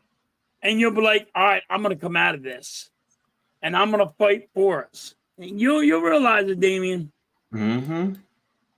Look what you were talking about last week when we were talking about, you were talking about your wife wants a pool, but you were considering it. You know, you said it's a big pool, but at least you're considering it. Most guys would have shut that down, or some guys would have shut that down. I don't want to talk about it. Get out of here with that. You ain't having it, whatever the case may be. number one, at least you have the conversation. Number two, you joke with it. But number three, at least it also shows, you know what, you're still considering it. Yeah, but that's what we do. We joke about it because but I put the reality in there, but I also joke about it. Yes. And one day we don't get me wrong, it probably will happen because she just puts her foot down and says, "Yo, it's time." You know what I mean? Exactly. So, and that's the thing in terms of, relationships with your loved ones. Those are some of the things that, I felt like, it would be important for us to talk about, because hopefully it helps someone in here, and look, you guys are going to continue in the chat. You may put stuff in there that could help someone else. Don't be afraid to give your perspective in reference to that. That's why we did this channel, so we could have, we could joke around, we could talk sports, but yeah, we're going to have those moments because we're here to help each other, because this is about family.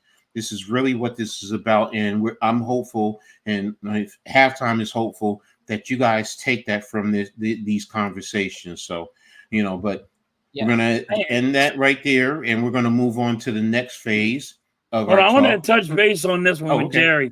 Go ahead, Jerry, you're not an easy person to get along with. Who is? Who is? Mm-hmm.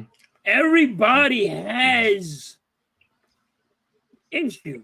They got issues. Mm-hmm. You know what I mean?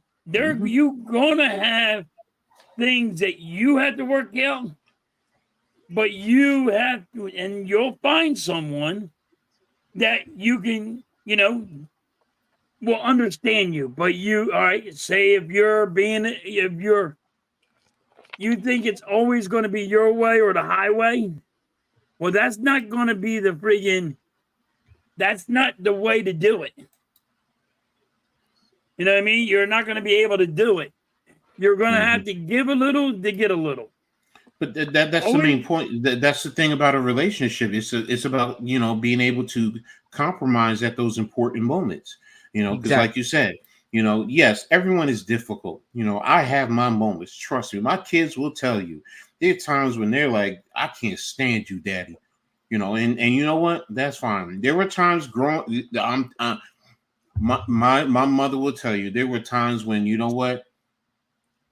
If you had to put something in my hand, I probably wouldn't be here right now. I probably would have done stuff to my dad because I did not understand what he was trying to do. But I'm 17 years old, but my dad was tough. I was tough to live with. But now, you progress on, you learn to live, you learn to adjust. And now as an adult, my dad and I sit down and talk about that. Cappy and I, when we were together, we would talk about everything. We didn't agree even on child rearing. There were certain things that, she didn't have to experience as a child growing up. And, I was different in terms of how to raise a child. But you know what? We sat and we talked about it. There were times that, she would say, all right, we're going to go your way. There were times I'm like, all right, babe, go ahead, do your thing, whatever. I'm just going to sit back. So no one, like Halftime has said, we're all difficult in terms of everything. To be honest with you, I don't want a girlfriend who's going to be yes in everything and going along with everything. I want somebody who's going to challenge me, because there may be times I may do something that's stupid. Even at 57 years old, it don't matter. I need to be checked. I don't know every daggone thing. There's not a daggone perfect person on this planet. But yeah, I feel you. So, and you know what, Adam Hurley, you said no wife, happy life. If that works for you, more power to you, brother.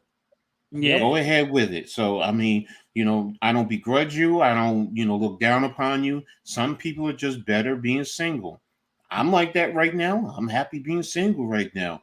I'm not looking for a wife, but if someone comes along and I'm like, okay, she's it, then you know what? I'm just going to be like this. Click, click. Let's go, baby. You got me locked up. So, and again, to each their own. So, but again, if that works for you, more power to you. So, and you got anything? I don't know why, Coach. When you said locked up, I got Akon in my head playing now. Locked up, don't let me out. Yep, yeah, she got you locked up. She ain't gonna let you out. But yeah, no, seriously. to me, it's locked up is a good thing. So, hey, lock me up, baby. Whether it's metaphorically or it's physical, it's purposefully, real, in our adult, that's a fun time to me. Yeah, baby. Yeah, you want to lock me up, baby. I love when you bring out the handcuffs. Yeah. Hey, handcuffs among other things. Halftime. Don't go there. Don't go there.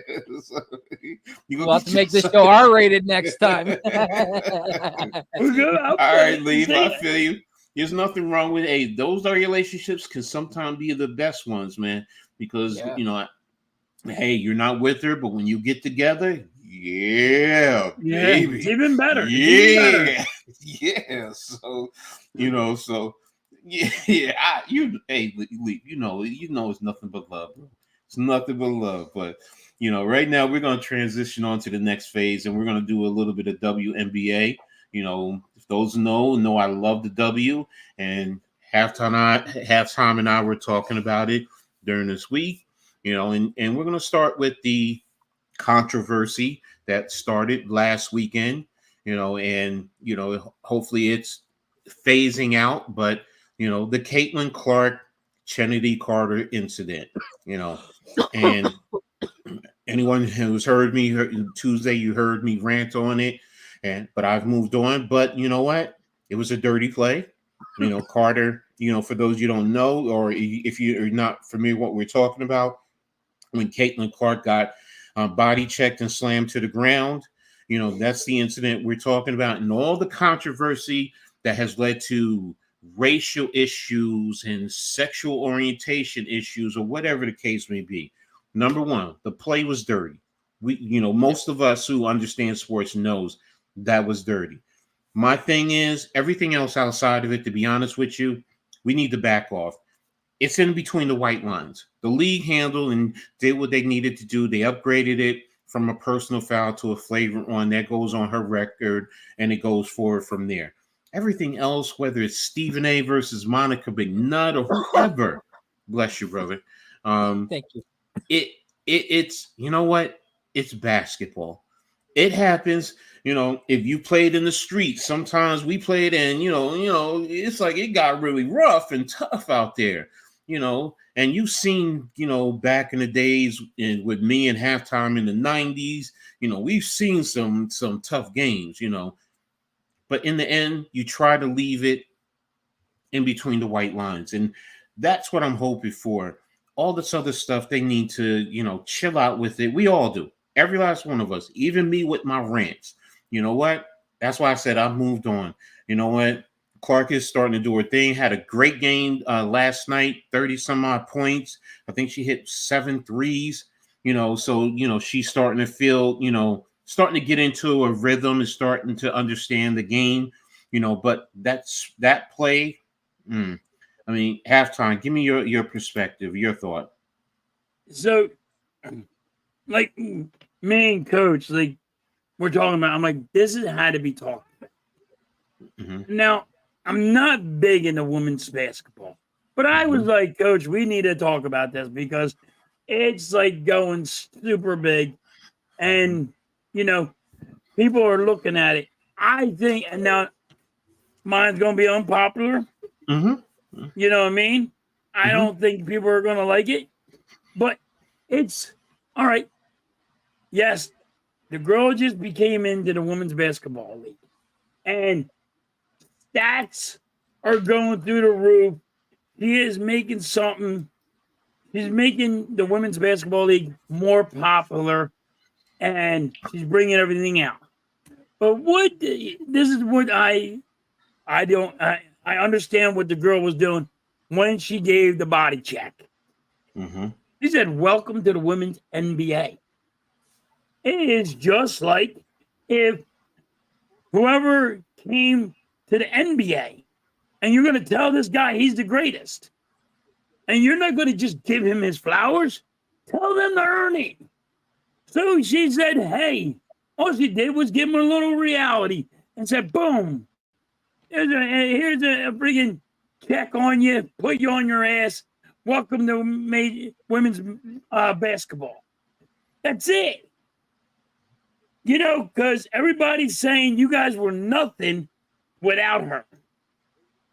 And some girls got a chip on their shoulder over it. I understand that. It doesn't matter what sport it is. It could be basketball, football, hockey, soccer. It don't matter. Somebody's going to get put on their ass because if you're going to say you're the number one person in this league, I'm going to put you in check. I'm going to give you everything I got, and I'm going to put you on your ass. That's all she did. Did she get fined? Yep. I disagreed with her not wanting to talk to the media about it. I agree that they should fine her for not talking to the media. I agree all that. I mean, I don't agree about her attitude when she acts like she rolls her eyes thinking she don't like the girl. It don't matter. I got what she was doing. She just put that person in reality check and friggin', hey, I'm gonna knock her on her ass. She's not bigger than the friggin' sport. It's like basketball, coach. You know what I mean? If you're gonna sit there and say, hey, this kid's coming out of high school. He is gonna be the next Michael Jordan. You don't think these NBA players are gonna friggin' put him on his ass? They're gonna give him everything he got. It doesn't matter about football. You can be the next friggin' Joe Montana. You're not going to do it. They're going to put you on your ass. They are going to give you everything. They're going to give you cheap shots. They're going to give you everything they got. Was it a cheap shot? Hell yeah. But it was just a reality. Open up a reality on it. And that's what I didn't understand. Like, that's what the girls could have said. I was just welcoming her in the women's basketball league. That was a welcome. He's the best. Remember, everybody said she's the best. I just welcome her. Here's the thing with Caitlin Clark. All right, there's one aspect where I get the jealousy aspect with some of the women in the sport. Look, if you've been following the sport, the average most sports fans do not follow. Just like you said, you really didn't. But now Caitlin Clark, what she's done, it's drawn interest. And I say there is that fine line that you have to, work through and understand, first of all, you want people to tune into your sport, whether coming to the games or watch it on TV, because that's also going to help increase your salaries. Whether you realize it or not, you're tied to her. Because the top salaries are like $260,000, $270,000. When you got guys in the NBA making $50 million, hello, ladies. Some of you have to understand, if you're feeling jealous or whatever because she gets a shoe contract, $1 million shoe contract, and you're not, then you need to do something to up your brand. However, you got to figure it out. You have to up your brand. But as far as her, you want her to come in to bring people in, because guess what that was going to do? Eyes are going to see her initially, but then now they might see you and become a fan of you. That might open up opportunities, sponsorship opportunities. That's going to grow the sport. So that's why it's like, you know what? There's that double-edged sword. You got to know how to work in between, and you want her to come in here and the rest of this rookie class. I understand what Angel Reese is saying when she said it's not just about Caitlin, it's about her too. It's about all of them. All of them coming into the sport and working together and building the sport up together. The veterans who have been here for years. You don't want to forget about those who have been there in the past. An old fart like me has been there since day one. I remember Rebecca Lobo, Lisa Leslie jumping up doing the ceremonial tip. So I'm a true fan, and I'm going to be here. But now you want to bring in all the casuals and bring them in and get them engaged and get them engrossed and let them see the beauty of your sport, because that's one of the things I always talk about. This sport is beautiful. It's a lot more fundamentally sound. Yeah, donuts. there's a lot more fundamentals being played because this is not a sport where they're high flyers and dunking all over the place. They have to be fundamentally sound. Even a simple bounce pass or a chest pass has to be fundamentally sound to be executed. And these women do that. And now you want to draw the fans in so they can see the beauty, and now it can grow. And now you can also gain money by the with TV contracts and fans. You're playing in front of sold out arenas. We're now going into expansion where we're having Golden State next year and Randy's area, Toronto, the year after that. So, and that's what you want, because now you're going to be up to 16 teams while the NBA is at 30. Think about that.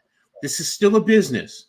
Yep. We no matter how you want to break it down, it's about the business. And Caitlin Clark is business. Angel Reese is business. Camila Cardoza is business. Think about that. But now Sabrina Ionescu is business. Aja Wilson is business. This is it's all of you together understanding the business and working together. Rookies, they got to find their way. Like Halftime said, you're going to be welcome to the sport. Yes, you are. But you got to, do your thing, play your sport. And I commend Caitlin Clark. She's always said, nah, it's not a big issue. I'm just here to learn and get better. And that's it. But Randy, give me your take on this whole situation. Yeah, you guys both made really good points. I myself find it was a dirty play. All the other extra stuff didn't need to be, and like you said with Monica McNutt and Stephen A. But I read a stat. I think it was this morning where it said that Caitlin Clark's game last night brought in almost 21,000 butts to the seats. Like 21,000 people paid to go watch this game. Like when they show the average for a team in that area, when it's like down from like it's at 7,000 or 8,000 up to almost quadruple numbers, like that says that the Caitlin Clark effect is real. And I can get why some women do find it a bit, like slighted, because like you said, Coach, the WNBA has been around for a minute now, but now finally it's getting its notoriety. It does suck, but it's not like Caitlin Clark knew that she was going to be the golden child that was going to bring in the eyes. She was just a girl that wanted to play basketball, was playing for the Iowa the Hawkeyes, and she ended up becoming a star in front of us. Now she's starting to slowly play like it, but I would also like to give a shout out to Cameron Brink as well. I mean, like she's doing her thing, and just the other game there, Jimmy Butler showed up, was wearing one of her jerseys. So it's like now you're seeing NBA players showing up and showing some support because the women have been doing it too, because they recognize the game as well. So it's like, I got a question on that, Randy. Are these NBA players just showing up for the support, and like, are they being told to show up? No, I don't think. If a player was told to show up, you would see more players showing up. Sorry. But I think these guys are doing it in probably one because they maybe even share the same agent, and he's like, I'm gonna go show her some support because she's been at some of my games, which Cameron Brink has been to some Miami Heat games. So who knows? Maybe a little love interest there. Who knows? Maybe. No, she has a boyfriend. Cameron Brink has a boyfriend. He's a volleyball player. Well, he can fuck off and get Jimmy Butler. Hey, that's a different story now. Right, but I don't think they are halftime. Okay. I just seen a little bit of stuff, so I just asked. I just want to say this. I don't know if you're trolling and being funny, Donovan Machitas. Angel Reese is mid. The WNBA is trash. Lower the rims 2 feet so we can see some highlights that are worth watching. They lose $10 million a year. Done with the stupid league. You're entitled to your opinion, Donovan. You're done with the league. No problem. More power to you. Bye. See you. I don't want to see the league. I don't want to see the rims lowered. It's not mid. For me, it's not mid. As I said, I don't care just about 3-pointers and dunks. I care about the nice back screen, ball moving, Princeton cut, UCLA cuts, things of that nature, and you see these women shooting from deep now. So they're shooting deep three-pointers, Steph Curry range if it's for some of them. Caitlin Clark is shooting from literally from half court, making these shots. Logo. Yes, they've been losing money because there aren't a lot of fans who, are following the game. But guess what? They're now starting to come in. Randy just sat there and told you the numbers. And last night's game was between two lower echelon WNBA team. Washington has not won a game, and they're still coming out to support. So when you make that statement, you know what? I get it, but I'm here to tell you it's changing. Fans are coming out to see Angel Reese and Camila Cardoso, Cameron Brink. Vegas is always selling out. New York is always selling out. So, some of the other teams, Seattle is starting to sell out with Skylar Diggins Smith. Love me some Skylar Diggins Smith. Have always loved her. Wish she was on the Liberty. And Nneka I can't say her name. It's a tough one. Yeah, so if you're not a fan of it, that's fine. You have every right not to be a fan of it, and anyone else, you have a right not to be a fan of it. But I'm saying that's not completely accurate, because right now this draft class is changing the narrative. And Damian, Caitlin Clark, you may feel that she's getting that type of treatment, but no. She's box office. It's just like LeBron James. I'm sorry. When LeBron James was coming out of high school and he was anointed, the next one, and fans were flocking to see him. That's what it is. People want to be entertained. You may feel like she's being treated like some type of god. Fans want to, if they're investing their time, their money, they want to be entertained. That's bottom line. That's what it is. And you know what? You may not see it that way, but that's really what it is. If you ask the average fan of any sport, they're going to tell you that's what it is. They want to be entertained for coming out to the games and spending their hard-earned money. So WNBA play better brand of basketball than. Yeah, they do play a better brand at times. Like I said, it's not about alley-oop dunks and all of that and just three-pointers for the most part. Number two. Tobias Harris. Okay, here we go. Angel Reese is mid, but whooped. Funny how Angel Reese is mid, but she whooped Angel Reese. Please explain to me how Angel. It's still early in the morning. Explain to me how Angel Reese could beat Angel Reese. You explain that to me. So and he's just trolling. He's just trolling. I can sell at a rec center too. Okay. That's your okay, fine. That's how you feel. But as a fan, I don't want to see the sport go away. I appreciate it and I love it. So, and I can find a whole lot of other fans who feel the same way as I do. So, but also want to say shout out to my girl Alyssa Peely. Got in the game the other day there and put up some points. I like my girl's thick, and so shout out to my girl Alyssa Peely. Well, I'm going to say this, Nick, and I know Blaze made the comment earlier that the Knicks are soft. Well, if the Knicks are soft, then does that mean the Sixers are like Carvel ice cream? Are they like that? The baby shit. Everybody in basketball is soft. So yeah. Yeah. So I mean, hey, it is what it is. It is what it is. But I mean, listen. Oh, he meant to say Caitlin Clark, not Angel. I know what he meant. I know what he meant. That's why I wanted him to come back in here and clarify himself. What's up, Mellow Goated? So, but hey, you win some, you lose some. I mean, that's sport. That's the competition, and that's what you want. So, but hey, I told him we had that conversation last week, Coach.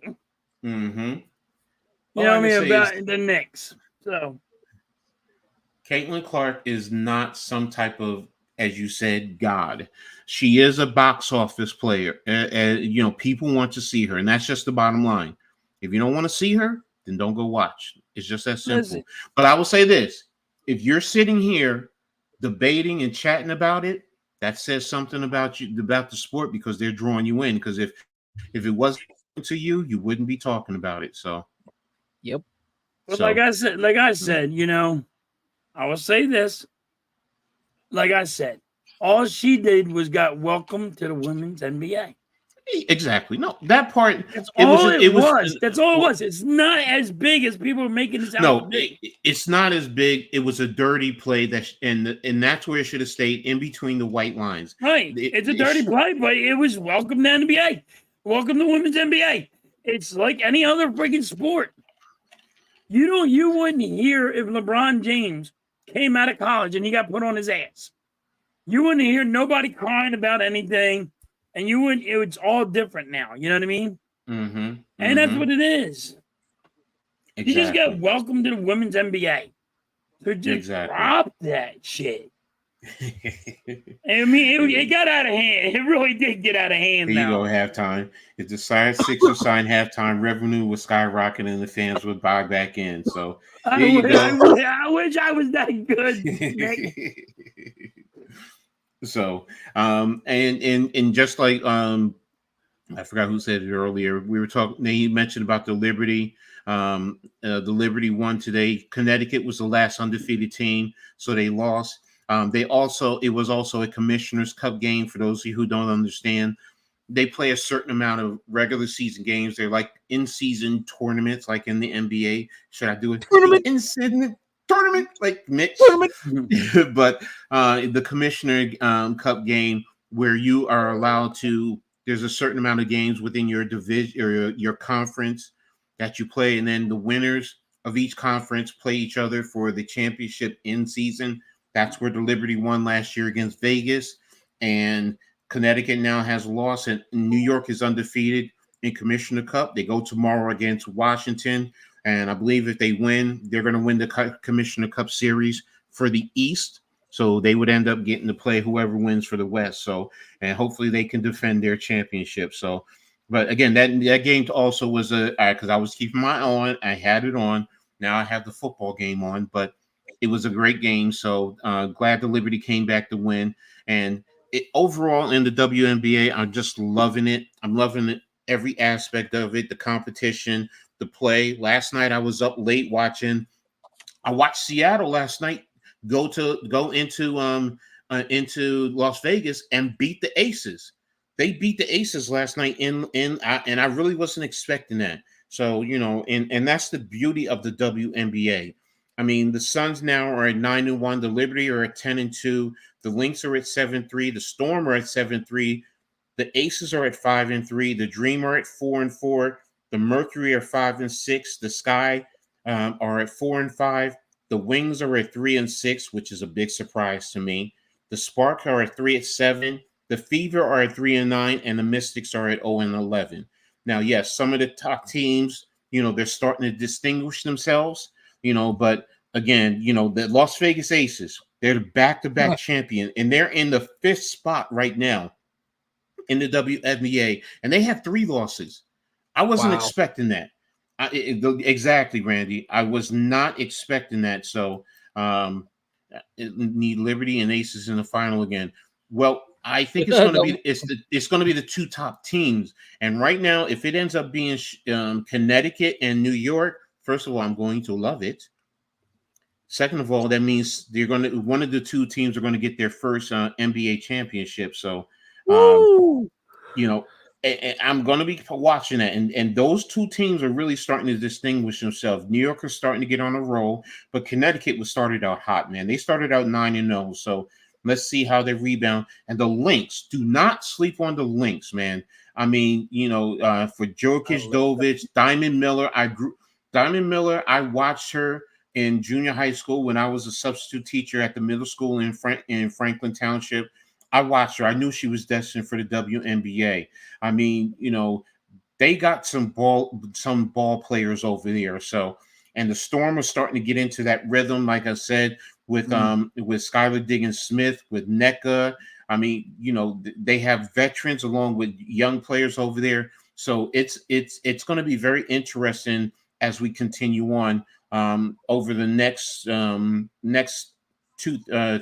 of, because it's 40 games and they play pretty much 10 games. So most teams to play 10. The Liberty played 12. I think the Liberty played and the Fever have played the most. They both played 12 games. Yeah, so it's going to be interesting as we continue to. Also, it's going to be about who has the players. Is it going to be about anyone getting hurt? I mean, the Aces. I mean, right now they're without Chelsea Gray. She's their starting point guard. So as Nick said, it could be about the Aces earlier, the Aces and the Liberty. For the championship. Chelsea Gray hasn't played all year, so she's a big factor in what they do, and she can help them and change the whole dynamic. So it's going to be interesting as we go ahead. Randy, you have something to add about that?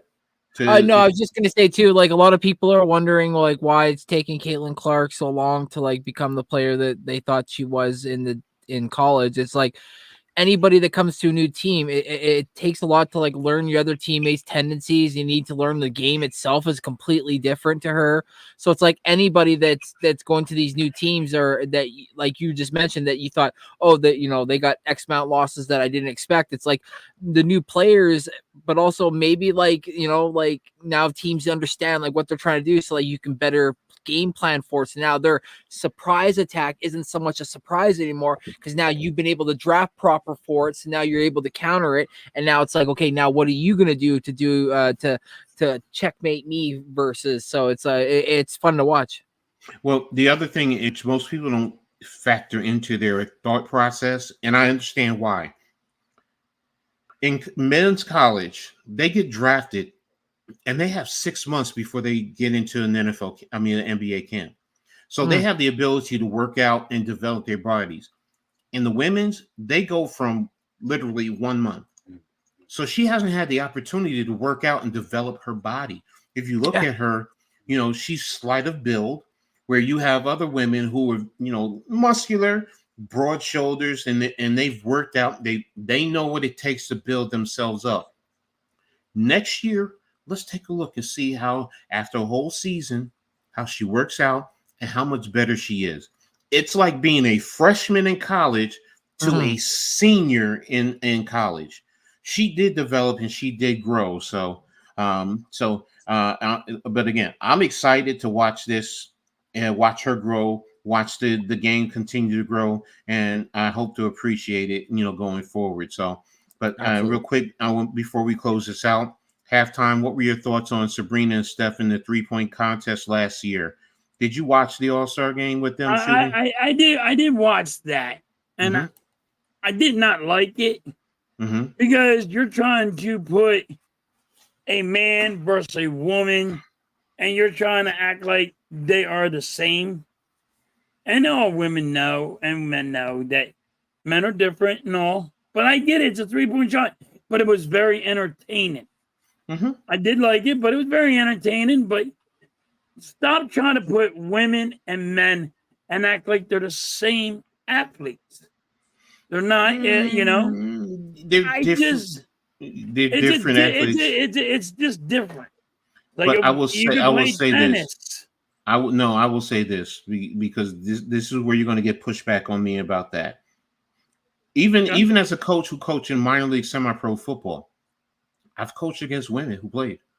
So I get it. I understand what you're saying. Basketball to me is a little bit different than football. I'm not expecting a lot of women to play because the women I'm talking about, they play defensive back. So it's not like they're up in the trenches going up against another 350-pound man.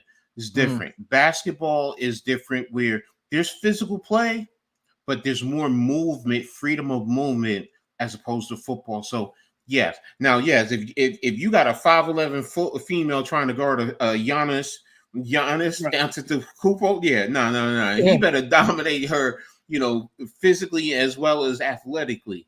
But still, if she can get screens and come off and get an open shot and get it up, that's where it's a little bit different. But I understand what you're saying in terms of the physical play. Men are bigger and stronger. I couldn't expect a woman to guard Shaq. There's no way in hell. Then again, it's mentally too. Yes. You know what I mean? It's not, and I'm not saying it's yes, it's the physical part, but it's the mental.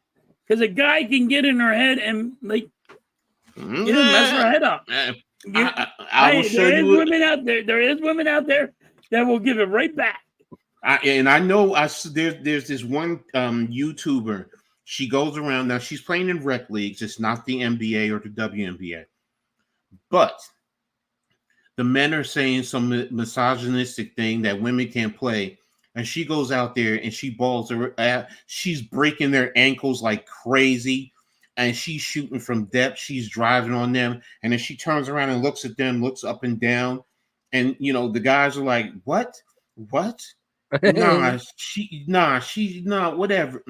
So but yes, to your point, yes, there are some women who, they can give it right back. But I get what you're saying in terms of the mind game. The mind game goes across the board. As a former player, bro, I used to play. Here's one of my biggest mind games that I would play with my opposition. When we go line up, I would pull a piece of grass and I would start chewing on it. And I would continue to chew grass and let it build up. And then I would treat it like chewing tobacco, and I would spit it right on the ground. Sometimes not at their hands, but close to it. And guess what I'm doing? I'm playing in their head, because now they're like, yo, is this dude crazy? Is he crazy? He's chewing grass? Is he literally chewing grass? Yeah, and it works. Mind games are a part of sports. I love it. So, but we could go on. We can go on about this, and I want to move on to the NBA now. And we're in the final sector. To answer this question, is he going to the Lakers? I don't know. I will say this: if the Lakers offer him that money, buy Dan Hurley. I mean, because in talks are like he might be getting anywhere from $15 to $20 million a year. The bag. I mean, he's a Jersey boy. He's an East Coast boy. But you know what? Being out there in LA, you might really love it, especially at those prices, man. Mm-hmm. But right now, it's 50-50. Connecticut really wants him. They're doing things to, at least give him history too, Coach. Like what the three-peat since Waldron, or Bill Walton and the coach, I forgot his name already. Damn it, I should know his name. I just saw a quick clip of it, but I was like, like he's got something going there too, right? And like, what has he said to the boys? I'm sure he probably promised some of them, recruitment wise. So it's like, but again, $20 million, who could fault exactly him, money talks. I mean, and if your wife, we were talking about wives earlier, your wife might love Jersey, but she'd be like, wait, you talking about 20 million? We moving to LA. We moving to LA. Exactly. 5 years, $20 million. Yo, bro, see you. I ain't mad at you. Come back and say hi from time to time, but you got So is he going? Now we want to talk about the finals. Because we're in the closing stages, and that first game, Boston in Dallas. I don't think any of us saw a blowout to the way it played out. And I don't think most of us saw Kyrie Irving play the way he did. You would have at least thought he would have stepped up, and he's been there. So, and do I expect him to continue to play, like that? No. But, and I'm going to get into what he said afterwards, his comments, but, halftime, what's your thoughts on that game, the Dallas and the Boston game, game one? Halftime, what is your thought? I want to be honest with you. I thought the Mavericks really were going to I thought they were going to be awesome, and I thought they were going to just destroy Boston. But now after watching that, I was like, wait a minute. This might be a game. It might go the other way. Boston, because if Boston don't win, I think Boston should have blew up their team. But the way they've been playing, a lot of people can say, oh, Boston didn't play nobody all year, like they've been saying. But you know what? They've been playing. They're playing strong. Mm-hmm. I mean, I didn't think that they were going to actually be this dominant. They were pretty. That was pretty outstanding what they were doing. Yeah, and they're aggressive too. Yeah, but they're fully loaded though, even off the bench. They're just fully loaded. What about you, Randy? Remarkable. What about you, Randy? What was your thoughts about that game? Like I'm not just gonna sit here and shit on the Mavericks because they did miss they missed a fair amount of open shots. Like a lot of guys did have like some shots, but a stat that did stand out to me after the game was that Kyrie is now 0-11 versus the Celtics since he left. So he hasn't won a game versus them. So is there maybe a mental factor, even though he did sage the Boston center? But I don't know. Maybe Boston just has his number. You know how sometimes when you play a player just has your number against your team, you're like, what the hell? He's so good against my team, but not anybody else. Well, this might be the factor for Boston. And quickly on Porzingis, man, like the effect he had right away, like. Guy hadn't played basically since the first round. Comes out, he's dapping everybody up like he's the queen. He's like, hey, what's going on? He's feeling himself. And he comes out there and he's blocking shots. He's running back. He's playing defense. He's hitting threes. Like, if they can't stop him and limit what Jaylen Brown does low post when they try to get down low, because it seemed like he was like, you guys want to snub me? Okay. Well, I'm going to show you what all pro defender I am. And he's been playing out of his mind this whole playoffs, but he showed up in game one as well. So if that continues, this might be a short series. Sorry. And that's too, what, right? Is there a no, game it's tonight? tomorrow. It's tomorrow. Oh, it's tomorrow. No, I think the hockey game is tonight, but we'll get to that in a second. But yeah, Porzingis was key. I mean, the way he came out, and I mean, it's like he, especially from three, it just seemed like he couldn't miss, and the block shots. I mean, yes, he was a major player. Now, second half, he didn't play like he did in the first half in terms of scoring, but he was still a factor.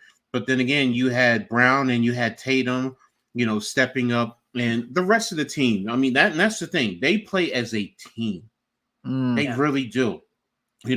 I've said that I think that Jaylen Brown is the best player on that team, but Tatum steps up and he'll play. So it's like they pass the torch. It's like, it's like, in a sense, the old, we'll pass the, pass it around. So you take a hit now, I'll take a hit. Porzingis, you take a hit. Derek White, you take a hit. So it's like, Drew Holiday. I mean, Drew Holiday, I think, I think he contributed into giving Kyrie a difficult time, in that game. So, Mitch, here goes Mitch. Boston Celtics on San Francisco 40. Well, I will say this, Mitch, if they win the championship, you can't say that anymore. That's what I'm going to say. So game 2 is going to tell us a lot. But yeah, Porzingis, big factor. His length, Dallas doesn't have, and I think that I don't want to say intimidated, but it played a role in affecting Lively. Because Lively was not like he normally was. I mean, it was it him or I forgot who it was. He went up for a Brown. One of them went up for a block. I mean, a dunk. And was it Porzingis? Jaylen Brown blocked it. Jaylen Brown. Thank you. Brown blocked it. And he got up. Exactly. And it just seemed like Dallas did not have it after that. They were just like, we can't even get dunks.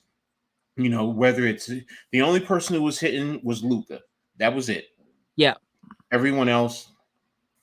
And I'm just going to say, if Dallas does not get game 2, I'm sorry. To me, the series is over with. It might end up being a complete sweep or a gentleman's sweep. And Dallas in 5. Now not Dallas, Boston in 5. I said Boston in 6. But now it's like, I'm like questioning, is it going to be a 5 game? Is it going to be 5 games? And I said the Mavericks in 6. Mm-hmm. But exactly. The way that Boston played, man, it was like, and I think like I said, if Boston don't win a chip, I think they should blow that team up. But the way they played in their first game, it might turn around. Gonna be interesting. Are they in? We talked about being in someone's head. Is Boston in? Because you talked about Kyrie. That's a great stat, Randy. I didn't know that. 0-11. 0-11. Can they be now? Can they get? That's something that could get into a player's head. But do they know something about that? Like they know his mindset because he played there. Yeah, he played at Boston. They know exactly how he processes things. Yes. Brad Stevens knows him very well from his time there. So, he can pass information down and, this can help. And I think Tatum and Brown were there with him too. They were young, but I think they were there too, right, Randy? I want to say like maybe when they were like really young. Yeah, just drafted. Yeah, no, just drafted. So, but they all should know him and know his game. So, and then of course the Boston fans, they're going to get after him, especially after his most recent comments. For those who don't know, he says after the game that he spoke about the game and everything, but then adds in, but I thought it was going to be louder than that. Bro. Are you trying to get the fans riled up? Shut up. Shut up. If you feel that they weren't that loud and they didn't affect you, don't them the fuel to come at you. Because now guess what Boston fans are really going to do? And now that's going to also possibly affect your teammates. Yeah. If I'm Jason Kidd, I'm probably going to be looking at him, Kyrie, what the hell are you doing? Shut up. So I mean, what's your thoughts on that, Randy? Yeah, again, Kyrie is a vet in the league now at this point, he's the older guy, but it's like, again, here's another Kyrie moment where it's like, he kind of talks out of character, or talks out of hand, I should say, and makes a comment like that. Cause like you said, like, yeah, okay, you might be okay if it's really loud in there or whatnot, but how do you know PJ Washington is? How do you know Lively can? How do you know Gafford might? Maybe certain players at certain moments, they crumble when it gets like this, when they've never been there. You've been there. So it's like, like you said, at certain points, you should have just ate your words and let it move on. Next question. So it's like, not a good look. What about you, Halftime? What's your thoughts on Kyrie's comments? Why is it that there's always an athlete that always tries to put the fans involved? Like, it don't matter what sport it is. They always are like, oh, you're not loud enough. Well, then when it's too loud, you know what he's going to say? Oh, they were too loud for us. And then they make excuses. Like, you're causing this, you dumbass. You're asking for it. Boston fans are loud. They're obnoxious. They can put the asshole in there. And you want the asshole to come out there? Yeah, they can give you it. Yeah, I like that. They can put the asshole. You can't. You're not ready. Exactly. But it's not just Boston. If you go to Philadelphia and you say that, if you go anywhere, they're going to sit there and they're going to give you more. You want more? And then you're going to make an excuse. Exactly. You know what I mean? Exactly. Why they throw popcorn at me, or why they throw a drink at me? Well, you started it. They're just going to finish it. Don't start something you can't finish. True. Just don't start something you don't finish. That's how it has to be. Well, with the game coming up tomorrow night in Boston, what's your prediction? Halftime. What do you think? Who do you think is going to win that game? I think Dallas is going to win. Maverick. I think they're going to win. I think it's going to be 1-1. Who do you think? Go ahead. I think they're just going to win. It's going to be a close one. It's not going to be a blowout. It's going to be a real close game. It's probably going to be like, I want to say 5 to 6 point game. It's going to be like a buzzer beater or something. It's going to be real close to me. Who would you say is going to be your X factor in that game? What's his name? The Joker? Is that who it is? What is his name? I don't know. Oh no, Luka. Luka. That's it. I think he's going to be it. I can't remember names. I'm not good with names. That's fine. That's fine. That's fine. That Luka. He's going to be it because that's the go-to guy. He's going to put the team on his back, and that's where it's going to go to. Okay. What about you, Randy? I know people that nickname people the Joker and all. I just don't know their names. No, My bad. Okay. My bad. Everybody can just freaking trash me all you want. Yeah. What about you, Randy? Who do you think wins tomorrow, and who is your X factor? Well, I'm gonna say Dallas needs a Porzingis block on Josh Green moment in order to kind of slap Boston in the mouth. And by that I mean they need to like come out and show out and play some hard-nosed defense. Maybe at certain times don't switch and just stick on your man and try to muck up their defense as well a little bit. I like halftime. I'm going to have Dallas evening this series up. I feel like it's going to be extremely close, but my X factor is going to be Tim Hardaway Jr. Or senior, or is it junior or senior? No, it's junior. It's junior. Junior. I think they need his 3-point shooting off the bench. Okay. Interesting. See, I'm going with Boston, but my X factor is going to be White. I think that he's going to really step up, and he's, Dallas is going to focus on the big three in a sense. They're going to try and take them out as much as they can. They're going to try and get physical with Porzingis whenever he's in there, and that's where White is going to be able to step up, and he's going to show. He's played phenomenally all year, and he's going to say, "Look, fellas, don't forget about me," and he's going to be that factor. I think he's going to probably give you about 20 points. And then also with his defense, he's going to be pesky, especially against Luka. Do I think he's going to shut him down? Of course not. But, he's going to give him problems, and he's going to force Luka to end up miss more shots than he's making, of course. And, Luka will get his number, but he's going to have to get it through high volume. So, that's what I see in terms of, tomorrow's game. So great point, fellas. Great contributions there. Mitch says, huge fan of Derek White. And for me, it's PJ White or Hardaway Jr. Dallas needs this win. No, you're right. You guys are right. Dallas does need the win because all they want to do is go back to Dallas with a split. So, and it's going to be interesting, but I just want to see, can Dallas overcome and, not let it get into their head. And then with Kyrie and his comments, will the fans really get into it and cause more problems for them? So we'll see tomorrow night. So it's going to be interesting. So we're going to move on to talk a little bit of the real man sport. And it's going to be the NFL. And let me pull up. I've been forgetting to pull up the banner. Sorry, guys.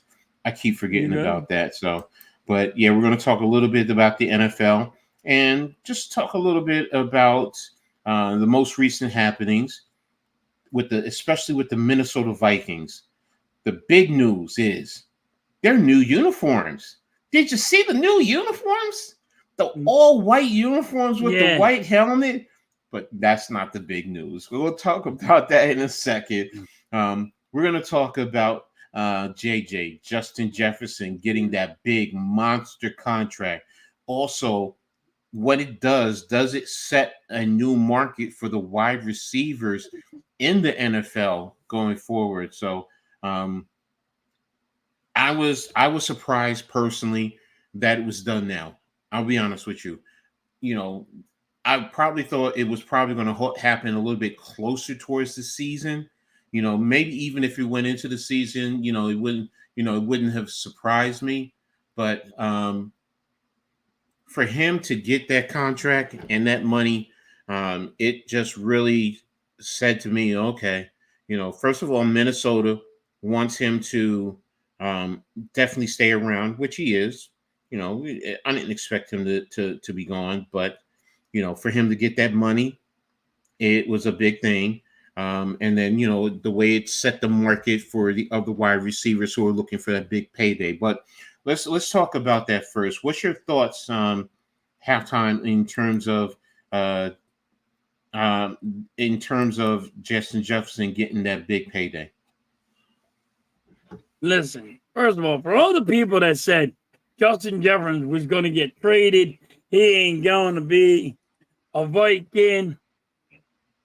Stop it. You guys say everybody's getting traded. You know how hard it is to trade somebody? It don't come easy. And a guy with his athletic ability, you don't go trade the man. You got to pay him. He got paid. I think it's going to hurt a lot of teams in their wide receivers where they got to pay them. Like CeeDee Lamb for the Dallas Cowboys. I think Dallas is it's gonna hurt Dallas to give him that big contract that he's gonna get. It is going to hurt a lot of teams. Yep. The Eagles, what did they do fast before Jefferson got his money? They signed their guys.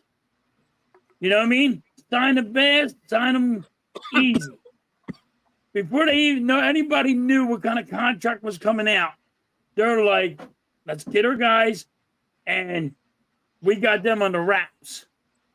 But everybody else is over there going, wait a minute. Well, look what Jefferson's getting. Look at my stats. I want to get paid. I want that money. And I never thought I would be able. I would never thought I would see a wide receiver to get this much money. Right? I mean, if you really think about it, everybody thought $25 million was out of control.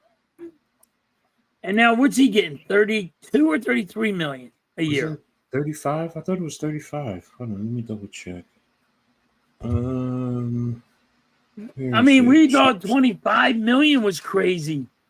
He's getting 35, 33, whatever it is. Most valuable positions. Cornerbacks, number 5, receiver. So, yeah, I mean, like, he's getting paid like some quarterbacks are making. You know what I mean? And I get it. The NFL's really getting big, and they're spending a lot of money.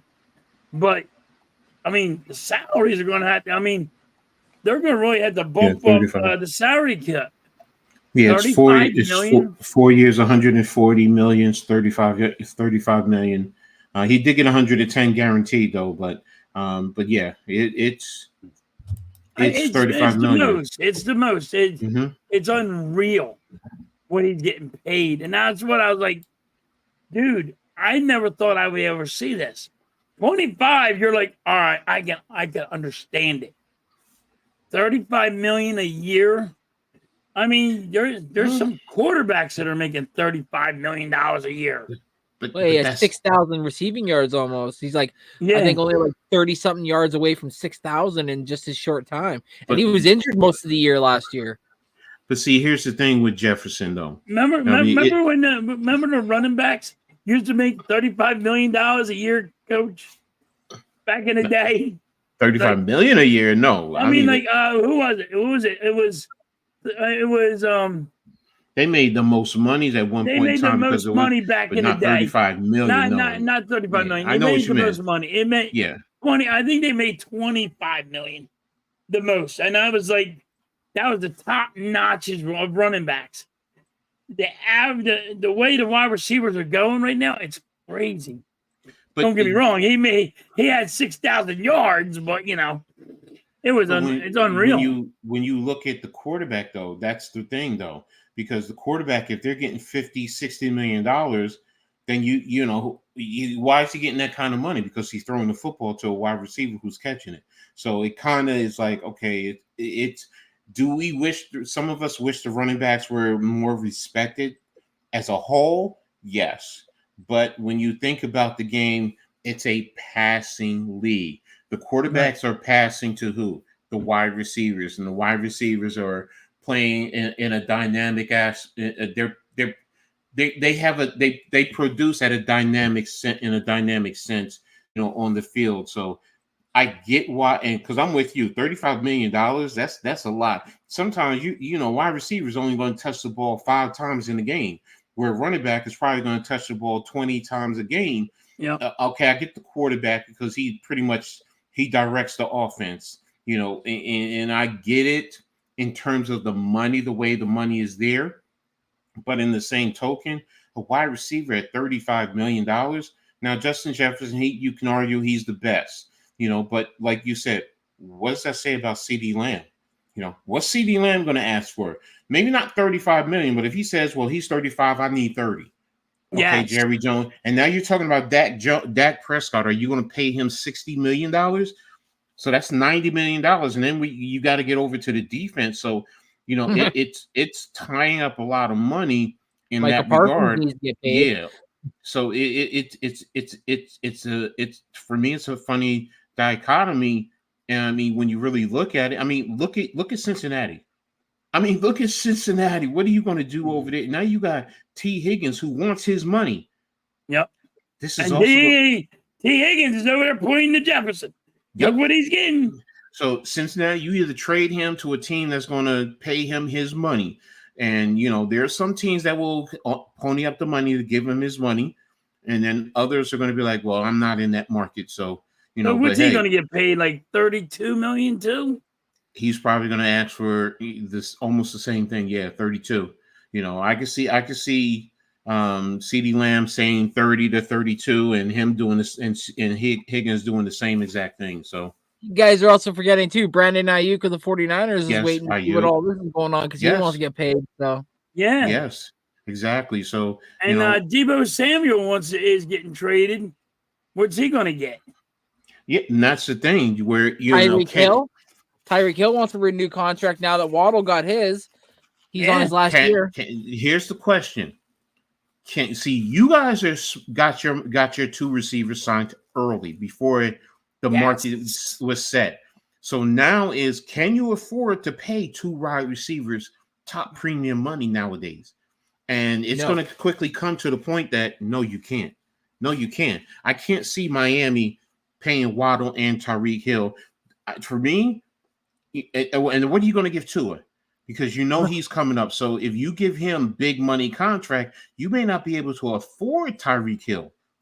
So now it's going to be, well, you got to get something for him. So now you're going to really have to, trade him, if you want to be honest, how I see it. So it's really more of a running. Yeah, you're right, Damien. It's a running league. You're so right. So what's up, Earl? Thanks for tapping in, brother. Always a good time. Good seeing you here. Appreciate all you do. So, but we're good. What's good, Gregor? Yeah, I agree with you, Gregor, but the owners don't want to do that because that's taking money from them. Remember, billionaires don't like to give out money. We as fans want players to get paid, but the owners, it's a business to them. I'm sorry. They're going to be like, no. You have like a 500 million minimum, and then like if you go over, it's a hard cap. The NFL would be paying everybody. Everybody on the field would be getting a little chunk of something. So, but it's not. That's why they make it like this. So it's like it's hard to pay certain players. So you got to pick and choose, and sometimes that might be the right choice. Sometimes it might not be the right choice. That's what makes or breaks a franchise, and you have to stop or either rebuild. So then again, you imagine if the NFL didn't have a salary cap. No, the Cowgirls would be the highest paid. No.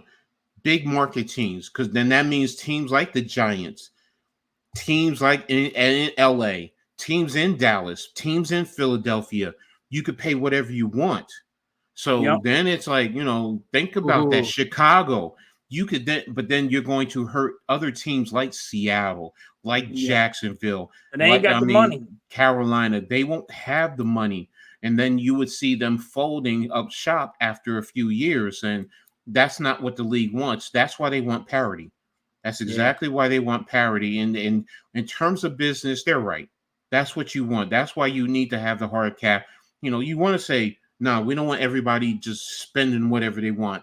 This is the top number, and everybody needs to spend up until this point. How you do it is your business, but this is the number that you need to spend at. So, what are your thoughts? You spread all them, like all the better players around the whole, NFL. League. Yeah. You know what I mean? Out of the league. Then you're like, oh my God, look at Washington, what Washington's doing. Like, they're like, how did they get all this money? Because they got rid of all the garbage freaking people that they were paying just because they had to pay them that price. Mm-hmm. They didn't want to pay them that price. They had to. Exactly. You know what I mean? They're twisting my arm here. All I got is you. You know what I mean? And then you're like, well, then you're going to overpay you. Exactly. So, what's your thoughts on Christian McCaffrey though, getting a 2-year extension at $19 million? Does he change the running back market, or do you think it's just going to be because it's Christian McCaffrey, no other team is going to pay running backs that kind of money? I think he's rebuilding the market for the NFL for running backs. I think it's going to go up. The salary cap goes up every year. Mm-hmm. And what they're going to do is, this is what's going to really happen. The NFL is going to have more have another game. They're going to get rid of, preseason. They're going to get rid of it. They're not going to have preseason at all eventually. I mean, Coach, we've seen this a long time, and now we're not going to be seeing them games. They're going to be playoff games. These are going bigger and bigger, and all the salary cap's going to go up. And I think they're going to even add more players to the rosters. You know what I mean? So, well, then if they add more to the roster and raise the salary cap, how much more are they raising the salary cap? But is that average? Because if you were to take, let's just say, let's just say it's $500 million as an argument for the salary cap, just for an argument. And you have 53 players, you take that and divide it just to get an average. So if they're adding players, but they're increasing, let's say they increase the salary cap $5 million, but you add on an extra 10 players, that's reducing your overall average in my eye, because now it makes it harder. How are you going to pay certain players? That's how I look at it. See, that's the thing. Like you said, that's your business, how you handle your team. But I think that's just going to be, I think it's going to go up. I see us having no preseason games and just going straight to, hey, here it is. I don't know how you're going to get from 99 to the 53-man roster. So that's why I said that they're going to up the roster. No, I get where you're going in terms of upping the roster. It was just that when you up the roster and then you up the salary cap, that means, how much more, because then that's more mouths to feed in a sense. But now if you're not increasing the average to equal what it already is, then, you're taking away from somebody somewhere along the line in the end, who you're taking. Right. And then, do teams actually put out a less qualified player out there because you're paying another position at a premium rate? So, it's a catch-22. For me, I just think it's an aberration. It's just him. I don't think every running back is going to be seeing an increase in terms of dollars.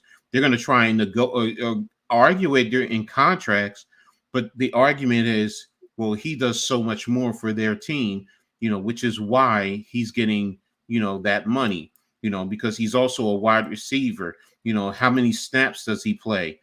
So it's actually more where if you got a starter, on a team, but you know what? He only gets 20 carries a game, or I'm sorry, no, let's just say he gets 15 touches in a game, but Christian McCaffrey is getting 25, 30 touches in the game, then it justifies his money. Where that other running back, no, the team's going to say, no, your value doesn't meet that. So, now does it in terms of the franchise tag, does it up it? Yes. And I think that's where some running backs are going to want to grab their money is through the franchise tag. Otherwise, most running back, and don't forget, most running backs, they're done by the age 30. So yeah, they're 5 years and they're done. Exactly. Most of them.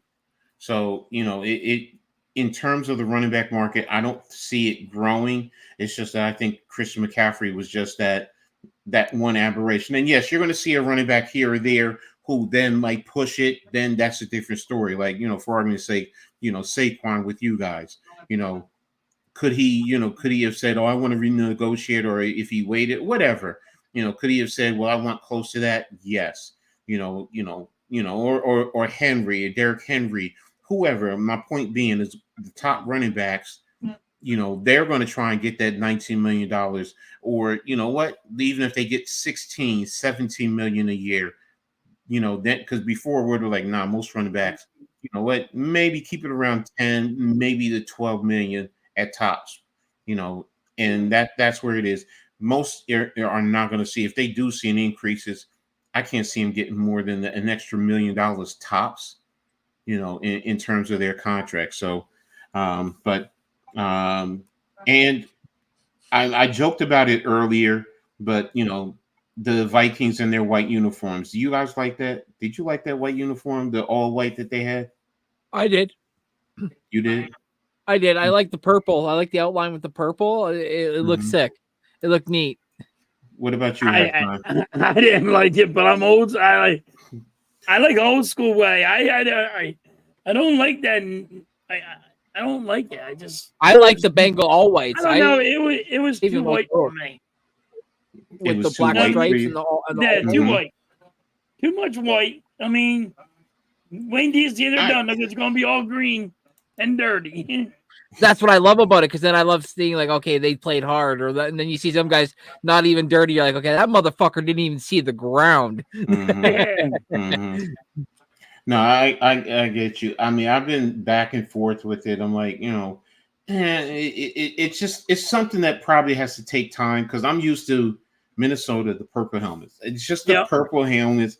It's just been there for decades, and it's something that I'm just used to. So I heard they were signing a petition to tell. Don't know if that's true. Okay. Oh my God, no, don't believe it. No, Casey wouldn't do that. They love her because of what she brings. But as far as the, damn, you threw me. You threw me, Randy. I thought you were sitting when you leaned back. It looked like you were sitting behind the desk for a whole second. I really thought you were behind the desk, so it threw me. So yeah, when you did that, I'm like, damn, what you do? Did you change it? So, but no. I'm looking at the TV. Michigan's beating Birmingham right now, 18-12. Yeah, I know. I got that on too. It's at halftime. Now, Michigan was up actually by double digits, and Birmingham is closing the gap on them. So the Vikings still sick, but the uniforms look clean, way better than the Giants uniform. Well, you want to go there? I will always say the uniform is old school. It's about the history. It's about the championship of the program. It's paying homage. I get it, where today's day and age, everyone wants to look good, to play good and feel good. Nah, I'm old school. Look, I like that. I like the nostalgia. They look like a hockey team now. The Giants look like a hockey team. I forget the name of the hockey team, but they got like the same colors of a hockey team now. So I get what people are saying, but yeah, no, I get it. I get it too, and but that's me. I'm like you, Randy. I'm old school. I like the old school aspect of certain uniforms, so it doesn't bother me, and I like the history associated with it, because I like the storyline behind it. Yes, Minnesota, I get it. You're with the color rush aspect of everything. I get what's going on today, so I don't begrudge it. It's just, what, it's something that I got to get used to. You know, I'm just ain't for me, but get used to it. I'm used to the purple people eater, so that helmet tells me the purple people eater. So, but I get it. I do understand. It was just like Detroit when they went to the silver helmet back in a few years back. You're so used to the original, but then they went to the plain nothing on it silver helmet. It's like, huh? But then you see it's a representation of their history. So then it's like, all right, then I can appreciate it. So it is. And that's what I like. That's what I like. I like going back the old school way. If you're going to change something, but. And can you Tennessee Titans please give back the Houston Texans the Houston Oilers jersey? Thank you. Like that, the proper representation, because it may look fucking stupid with you guys repping it when you guys don't like it's. There's no because they're the Houston Oilers. I understand you. If that was the case, look what Baltimore did. They left. They left the Browns in Browns. Now the Colts, different story. They took the name with them. But you changed. You didn't keep the Tennessee Oilers. You changed the name. Well, then leave the name in Houston where it belongs. So exactly. That's what I never could understand. I'm like, why is Tennessee got the Houston? And I'm like, you're not in Houston no more. You got to leave Houston.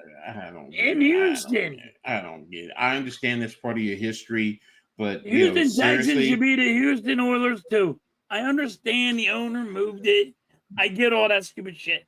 But yeah, you got to give it back. Say, here's your uniforms. Exactly. I'm a big fan of basically all teams but the Dallas Cowgirls. I love their throwbacks. Like I love Tampa Bay's cream throwback. Like that is so nice. I love that color. So nice. I even love the Seattle Seahawks throwback color. I love the old school looking bird and stuff. Like I love a lot of these throwbacks, but they're properly represented by the team. That doesn't make like you guys said. You guys changed the name. Now it has no meaning to you. Give it to the team that it would represent. The city. Exactly. So I'm with you on that. So, but I just had to get out of my chest. Sorry. No, that was great because I was always thinking about that. I'm like, why? Like, yeah, right. Like, you guys don't even make any sense. Like, it's a head scratcher. Anything and else? The Titans sorry, Coach. And the Titans got some decent, throwback jerseys. I mean, shit, when they had Javon Curse and Steve McNair, those were decent unis back then. Rep those. Why? Like, get GTFO. Get the fuck out of here. Yeah. All right. You guys have anything else you want to talk about in terms of the NFL? No. All right. We're gonna go. Nothing really has been going on with the NFL. So, yeah, no, I know it's OTAs and stuff, and you get it. To me, OTAs is just practice, man. Everybody tries to make it more than what it is. It's practice, they're in t-shirts and freaking shorts, not doing a damn thing. What did Iverson always say? We talking about practice. Practice. Practice, man. That's all it is to not me. Game. Not game, but practice. Exactly. And not that's the game I love. But practice. I don't take it. I don't make it more than what it is. I don't make it more than or less than what it is. It's just practice. So, but now we're going to move on to the NHL, and the NHL tonight starts the first. That's the first game of the championship. Stanley Cup final. So, you have Edmonton versus Florida. That's hard. That's hard to say. As someone, Florida hockey, right? Hockey? Like, right. But I get it. I get the business. Not hockey, buddy. It's where you expect hockey players to go when there's no hockey, but to play hockey, you're right. Like it's crazy. But the Florida Panthers have a deep history too. They've gone to a Stanley Cup in the past. It's just they've never been. They're one of the very few teams left in the NHL that haven't won a Stanley Cup. So right. So briefly, Randy, go ahead. I know number one, it's big in Canada because this is the first time Canada has the possible opportunity to win the championship after what was it, 30 years, if I'm not 30, mistaken? 32 years. Okay, so I know it's a big thing in Canada. So, who do you have win? All right, first of all, let's start with today's game. Who do you think is a who do you think wins the game, and who is a big X factor for these games? Okay, so This game, I sorry. just want to get this out of the way. I'm a Calgary Flames fan. Okay. Mm-hmm. And as a Calgary Flames fan, our arch enemy is just Mm-hmm. up the road, only 3 hours away. And Mm-hmm. I live in Leduc, and Leduc is about 20 minutes outside of Edmonton, Mm-hmm. and it's like cheering for the Dallas Cowgirls. Like, it's something I'll never do. Oh, So wow. I'm picking the Florida Panthers to take down the Edmonton Oilers. Mm-hmm. But in this game, it's gonna be good because both teams have had some time off to kind of rest, Mm-hmm. some wounds and stuff. And I know how most people would say, "Oh, that might be a detriment," like in basketball. Well, it's completely different in hockey, just because of like the speeds they play at, what they do with their bodies, how quick their shifts are, but how many they play, right? So, a fast-paced game, and they only stop when the whistle blows. But for me, I got the X factor for this game and probably for the series, but for this game mostly, I'm going to say Carter Verhaeghe for the Florida Panthers. I think that Mm-hmm. he's very underrated when you hear everybody talk about, like, when it comes to the big guys or the big three for each team. Obviously, you got Connor McDavid, Leon Draisaitl, and then Ryan Nugent-Hopkins for Edmonton. But then if you go over to Florida, you got Matthew Tkachuk, Barkov, and Reinhardt. Well, Verhaeghe's always the guy that kind of gets forgotten in all that, and he's had himself a silent but really good playoff this year. And Mm-hmm. I think he might be the X factor for them. But the only issue, and it's been an issue for everybody during these playoffs, is Edmonton's power play is lethal. They're about 33 point or 37 point something percent, which works out to about a goal a game. So if you put them on the power play, they're probably going to score against you. And like David said, McDavid's a beast. He's arguably like our generation or this generation's Wayne Gretzky.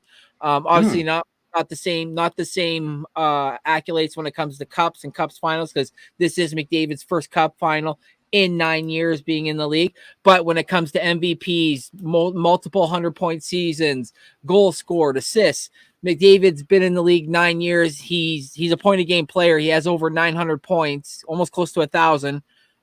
There's some guys that have played in the league 17 years and don't even have 1,000 points. So let that sink in as to like how good of a player McDavid is. And McDavid was out, I believe, maybe a year and a half when he got hurt during a game where he broke his tibia. So, the guy's unbelievable. He's the next level. So my biggest question mark, and that's why I'm excited to watch it, is what is Florida going to be able to do to slow him down? Because you can't stop McDavid, but you got to somehow slow him down. So it's going to be a fun series to watch nonetheless. Okay. I mean, hey, great breakdown. I really appreciate that. Halftime, what's your thoughts on tonight's game? Who do you think wins and who's the next factor? I got the Panthers. And I do have the Panthers like Randy does. I think they're going to win it all. I think it's time for them to win it all. Panthers, I just like when they off the bench guys, they're just so stacked. Like they're both full teams. Both teams got, even off the bench, they got everybody can fucking play. That ain't not, you know what I mean? But I think the Panthers are faster. I think they can just. The problem is, who's going to be more physical? Who's going to put it out there on the line? You know what I mean, Randy? Like, you know how these teams are going to be. These are going to be the most physical game you see. People are going to be hurt. And I'm just so curious what's going to happen. I don't know who's going to be the X factor, but I just, like that's why I want to watch it tonight and see. But it's like, what defense is going to show up on what team? What defense? Who's going to? Hey, how many fights is there going to be? Who's going to be the physicality in this? And there will be a fight tonight. Both teams are not going to play kid games. They're going to put it all on the line, and that's why I love hockey, man. Fucking watching somebody just drop the gloves and seeing some fist fighting. That's why I love hockey so much. Nothing better. That's the only reason why I used to at least turn in to see if there's going to be a fight or two. Otherwise, I know nothing about hockey. So I mean, it's just they're the most physical as people in.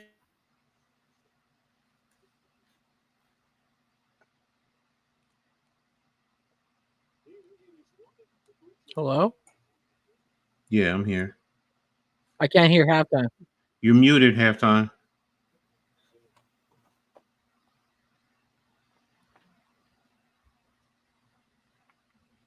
You're still muted. Yeah, I don't know like what just happened. muted you halfway through talking. I was like, I can't hear him anymore. Yeah. Can you hear me now? Yeah, Yep. We got you. I don't know what happened. Apparently, I got muted. Well, in my hand on the desk, and I'm gonna mute myself somehow. You like got all rambunctious, you like smacked it. Yeah. So like, I mean, there's we don't guys read out lib. there that get 26 stitches in them, and they sit there and they're like, they come back, like they're back in the game, and like, hey, next period, here I am, 26 stitches, here I go, and they put everything out on the line. That's why I always say a lot of some players are soft. You look at hockey people; they're not that soft, man. It's a different animal. Your guy Jacob Trouba on the New York Rangers played the whole season with a broken ankle. The defenseman for the Rangers. Wow. Yeah, he played with a broken ankle. He got it during the season, and he didn't want to sit out because he knew that you guys had a team and they could go on a deep playoff run. And he had, by the time the season ended, a chunk of bone had been missing. Wow. Okay. So like some of them, they got to put a bolt in his ankle now. They're talking about putting metal in his ankle.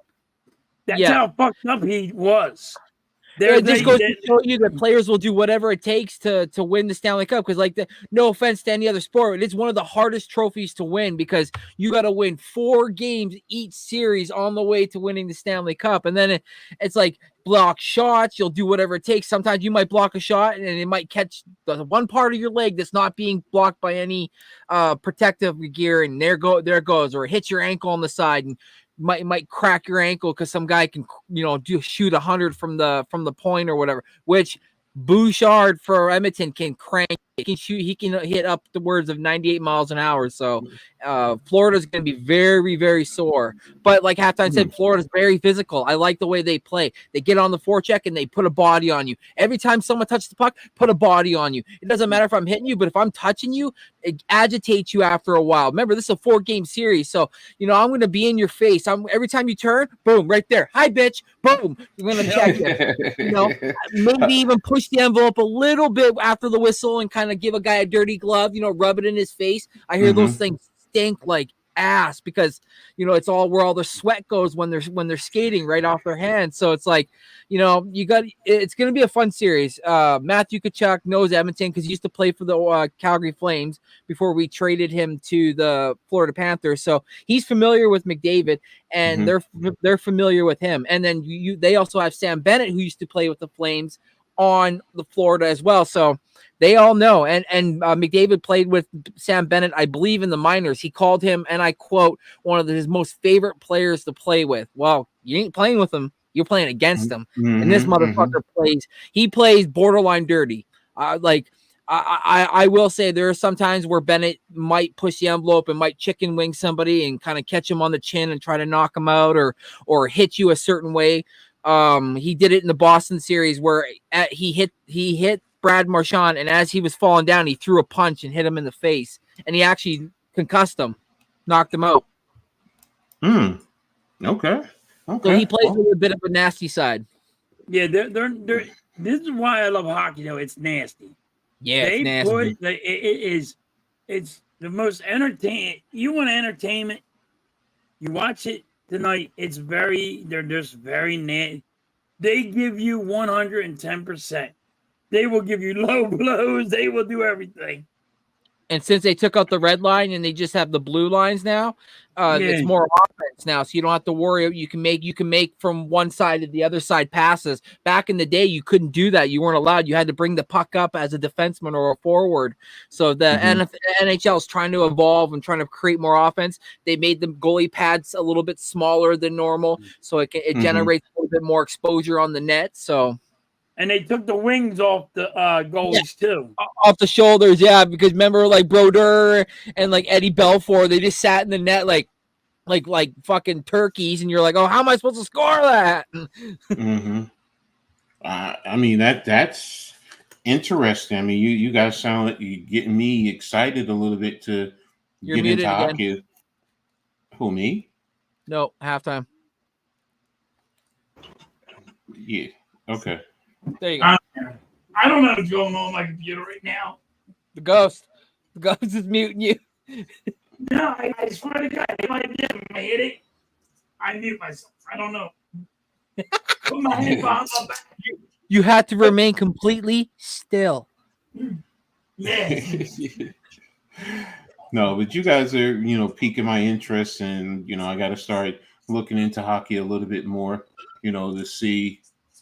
About the game. It's just, some of the rules and trying to, once I learn the rules, then, I can really dive into it because, I'm a coach. I need to analyze them, so it's in a way that I can really appreciate the sport. So, but that's really interesting. So when Randy was talking about the red line, Coach, it went crazy. It was out of control.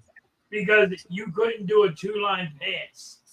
You know what I mean? There was rules back in the day that there was a 2-line pass, and you're not allowed to do that. Now all of a sudden I'm like, you only got the 2 blue lines. I'm like, dude, shoot that damn thing. Or your defenseman's behind the net and he sees that they're changing and you got a guy that you got a forward cut across. He can just take the puck and go fuck it, and he can just crank it up the ice, get him up the middle, and then you got a one-on-one goalie versus shooter who wants to dance and who's gonna fall and where's the puck gonna end up. I love breakaways. Those are some of my favorites. Those and one-timers. I love one-timers. Breakaways are awesome. One-timers are my favorite. Yeah, one-timers are fucking awesome. Because I love one-on-one. Yes, I love the one-on-one because I can't understand how someone can pass the puck over a stick, saucer it, it bounces not even once, hits the ice, slides, and then the guy gets it just perfectly and can find it in that net. It's like, I can't even do it with a tennis ball out on the street. How do you do that with a hockey puck? But it's wild. And that's why I love hockey. Yeah. Oh. Thank you, guys. I really appreciate that. I'm looking at the game too as we go along. So, yeah, we're about ready to start wrapping it up. So, how many fights? I wanted to thank everybody for the chat. 60 people in this chat, and you guys are staying strong the whole entire time. That's awesome. I would stay a little bit longer, but I got to also prepare because I got a stream tonight at 6:00. So, that's why, I'm about ready to start wrapping it up. Have a great night tonight, halftime. But what we're going to do is this week, we're going to talk about what you guys got going on. Randy, for the upcoming week, what you got going on?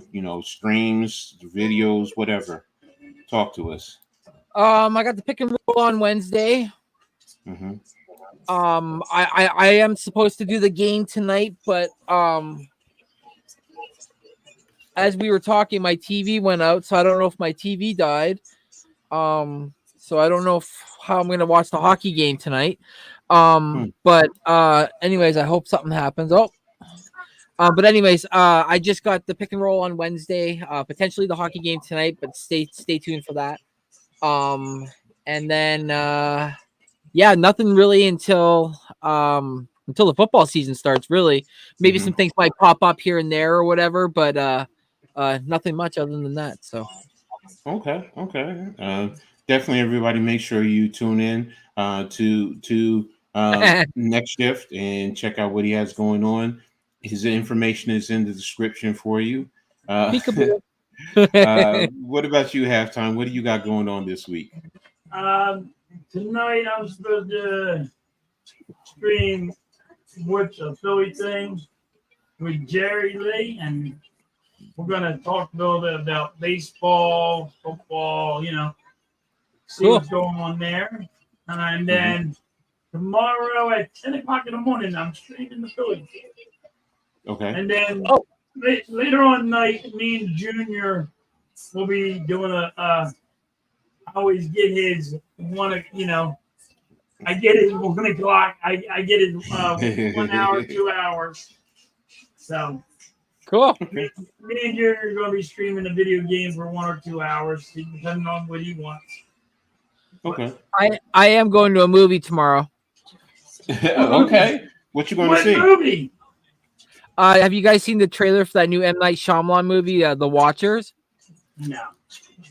Go watch it. Is it good? It's creepy. Oh, It's creepy and it's kooky. It's spooky and it's yeah. That's Adam.